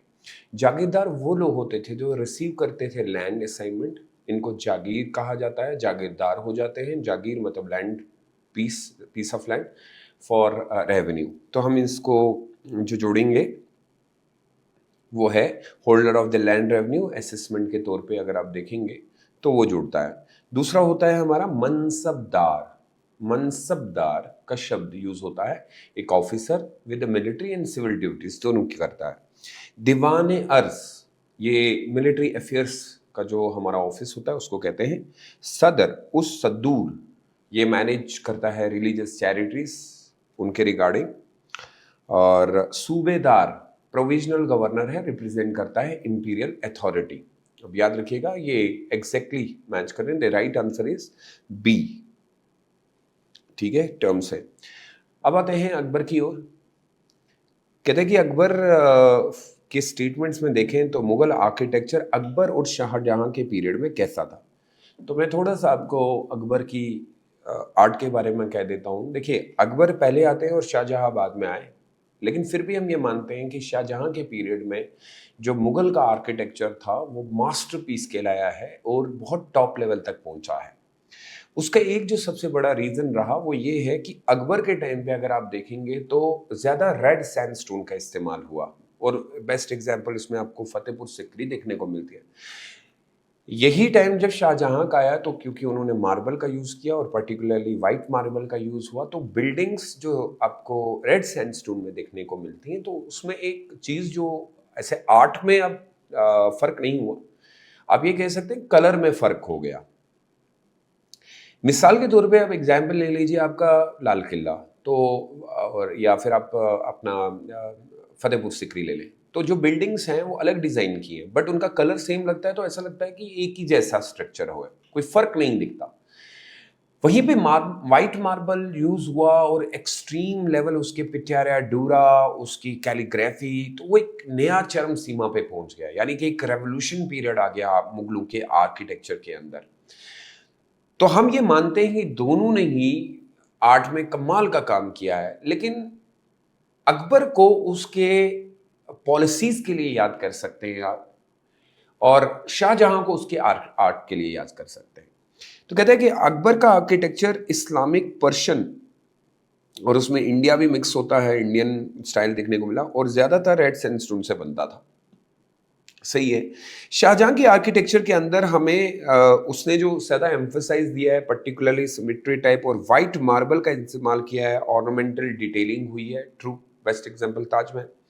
Mughal architecture under the both ruler जो है स्ट्रिक्ट पर्शियन स्टाइल को ही फॉलो करते थे विद नो इंडियन इन्फ्लुएंस। ये गलत है, उसमें इंडिया होता था, प्योरली पर्शियन नहीं कह सकता, लेकिन पर्शियन भी दिखा, इंडो आप उसको Mughal architecture Indo Islamic architecture है। तो the right answer is 1 and 2 means D is the right answer.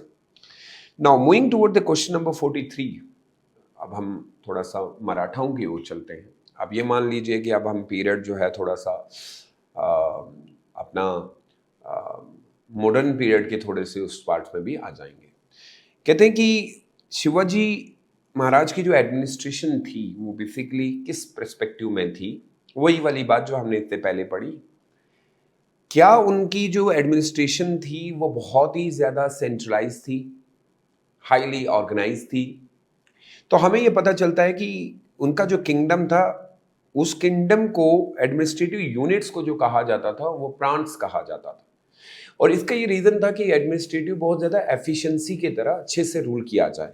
वहीं पे हाईएस्ट सिविल और and military authority after the king was the Peshwa, नहीं उससे पहले भी हो गया था। और अष्टप्रधान, अष्टप्रधान का मतलब होता है काउंसिल ऑफ 8 मिनिस्टर्स जो असेस करते थे किंग को इन गवर्नेंस। और जो पेशवा जो है, तो the Peshwa letter become the x factor, और जिसके अंदर सारा पेशवाशिप अंडर मराठा आया, वो थोड़ा सा लेट आया। And he was among the equal and not superior to the other, ऐसा था। तो हम ये कह सकते हैं कि the right statement is 1 and 3 only. means A is the right answer. Now moving toward the question number 44. Consider the following statement regarding the Peshwa of the Maratha Empire, यानी मराठा अंपायर. अब आप इसमें समझ लीजिए कि जो पेशवा हुआ करता था, ऐसा आप समझ लीजिए कि जो पेशवाशिप थी जो उस समय, वो हेड करते थे और बाकी के लोग उनके अंडर हुआ करते थे.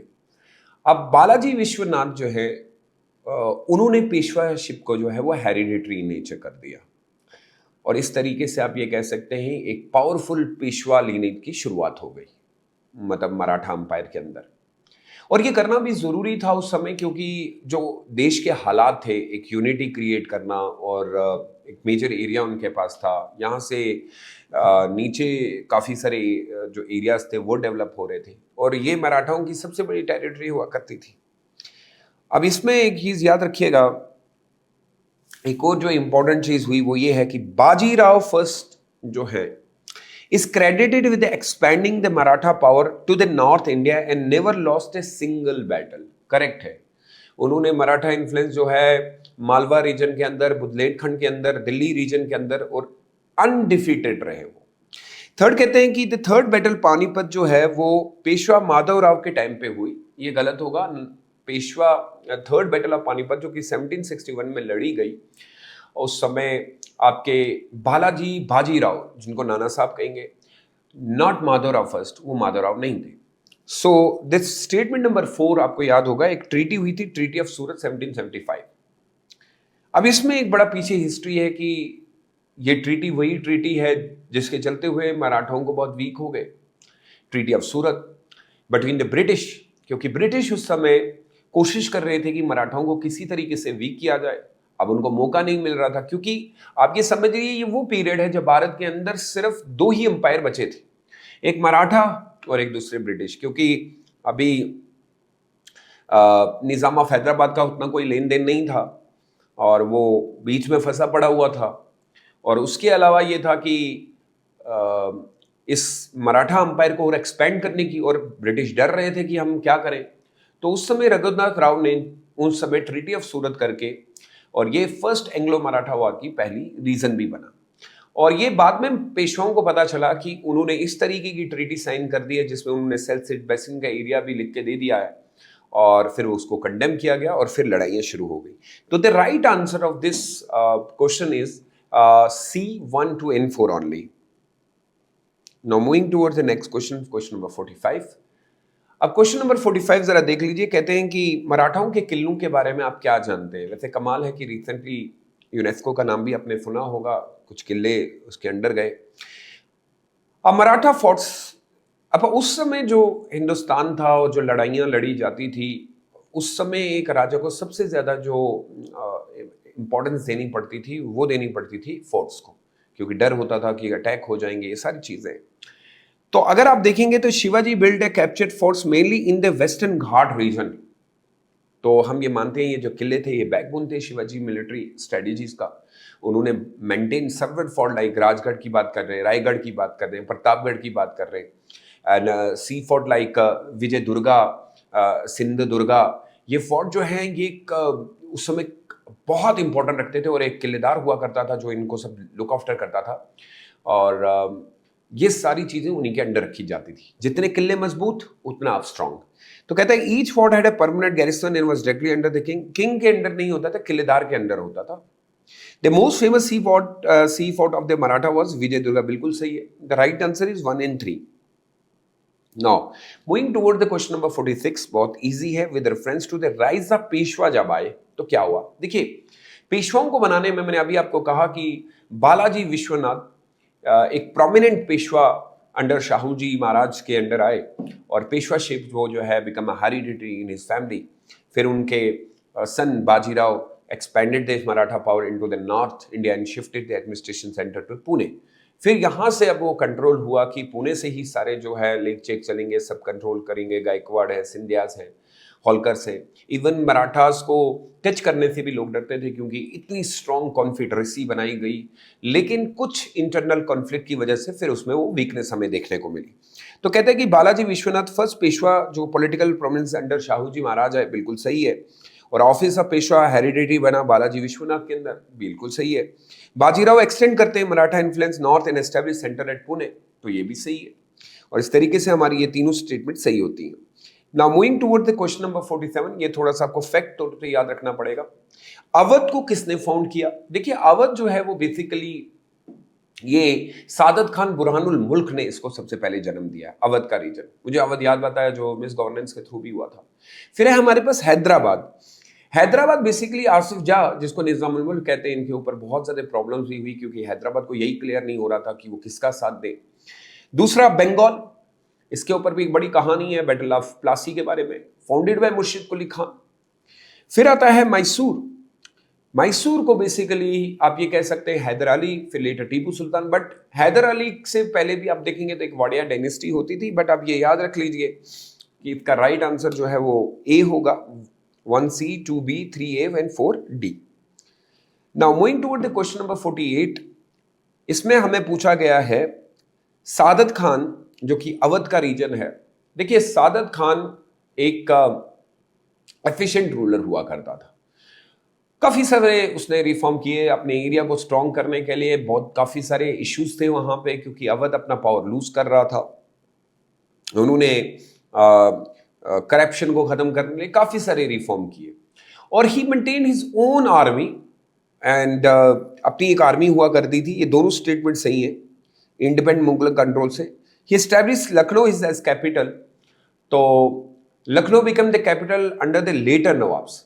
जो पहली कैपिटल हुआ करती थी वो फैजाबाद होती थी, तो ये क्लियर कर लीजिएगा। स्टेटमेंट 3 गलत होगी, 1 and 2 ओनली होगा इसका answer. Which of the following statement 49 मुर्शिद कुली खान के बारे में बताइए। अब आप ये याद रखिए कि मुर्शिद कुली खान ने बंगाल को एक नया रूप दिया था, फिर उसके बाद हालात बहुत खराब हो गए। ओरिजिनली मुगल ऑफिशियल हुआ करता था और उसको अपॉइंट किया था औरंगजेब ने। बाद में औरंगजेब की डेथ के बाद बहुत सारी चीजें बंगाल की बदल गई।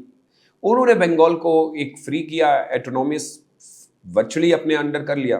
फिर कैपिटल को शिफ्ट करते हैं वो ढाका से मुर्शिदाबाद, और फिर वो अपने सारे जितने भी एडमिनिस्ट्रेशन है, ट्रेड है, एग्रीकल्चर, सबको रिफॉर्म कर देते हैं। तो ये स्टेटमेंट सही है कि उन्होंने कैपिटल शिफ्ट की, रेवेन्यू कलेक्शन को नया किया और अपॉइंट एज ए सूबेदार बाय बंगाल बाय औरंगजेब। फिर बाद में वो इंडिपेंडेंट हो गए क्योंकि after the death of Aurangzeb हालात बहुत खराब थे। Now moving towards the question number 50, Tipu Sultan. Tipu Sultan के बारे में हम बात करें तो मैच करने के लिए बोला है, इंट्रोड्यूस द आयरन के बारे में बात की गई है, introduce rockets in the warfare. आप समझ रहे हैं। हैदर अली के बारे में हमें ये पता है कि उसने शुरुआत में बहुत स्ट्रॉन्ग कंटेंडर बना, आर्मी को बहुत स्ट्रॉन्ग किया। लड़ाई थी उस समय निजाम ऑफ हैदराबाद के साथ, मराठों के साथ भी बीच में लड़ाई हुई और सबसे बड़ी लड़ाई उन्होंने जो है वो लड़ी ब्रिटिशर्स के खिलाफ, जो एंग्लो मैसूर वॉर हुई, पहले में जीत भी हुई। तो उनका मानना यह है कि उन्होंने एक डिसिप्लिन आर्मी को प्रमोट किया, सीरिकल्चर। फिर सादत खान जो है वो बेसिकली एडमिनिस्ट्रेटर एंड फाइनेंसर है। मुर्शिद कुली खान के बारे में मैंने अभी आपको बताया, ट्रेड करप्शन को खत्म करने के लिए एक revenue collection. So the right answer is A, 1B, 2A, 3C and 4D। Now moving towards the question number 51।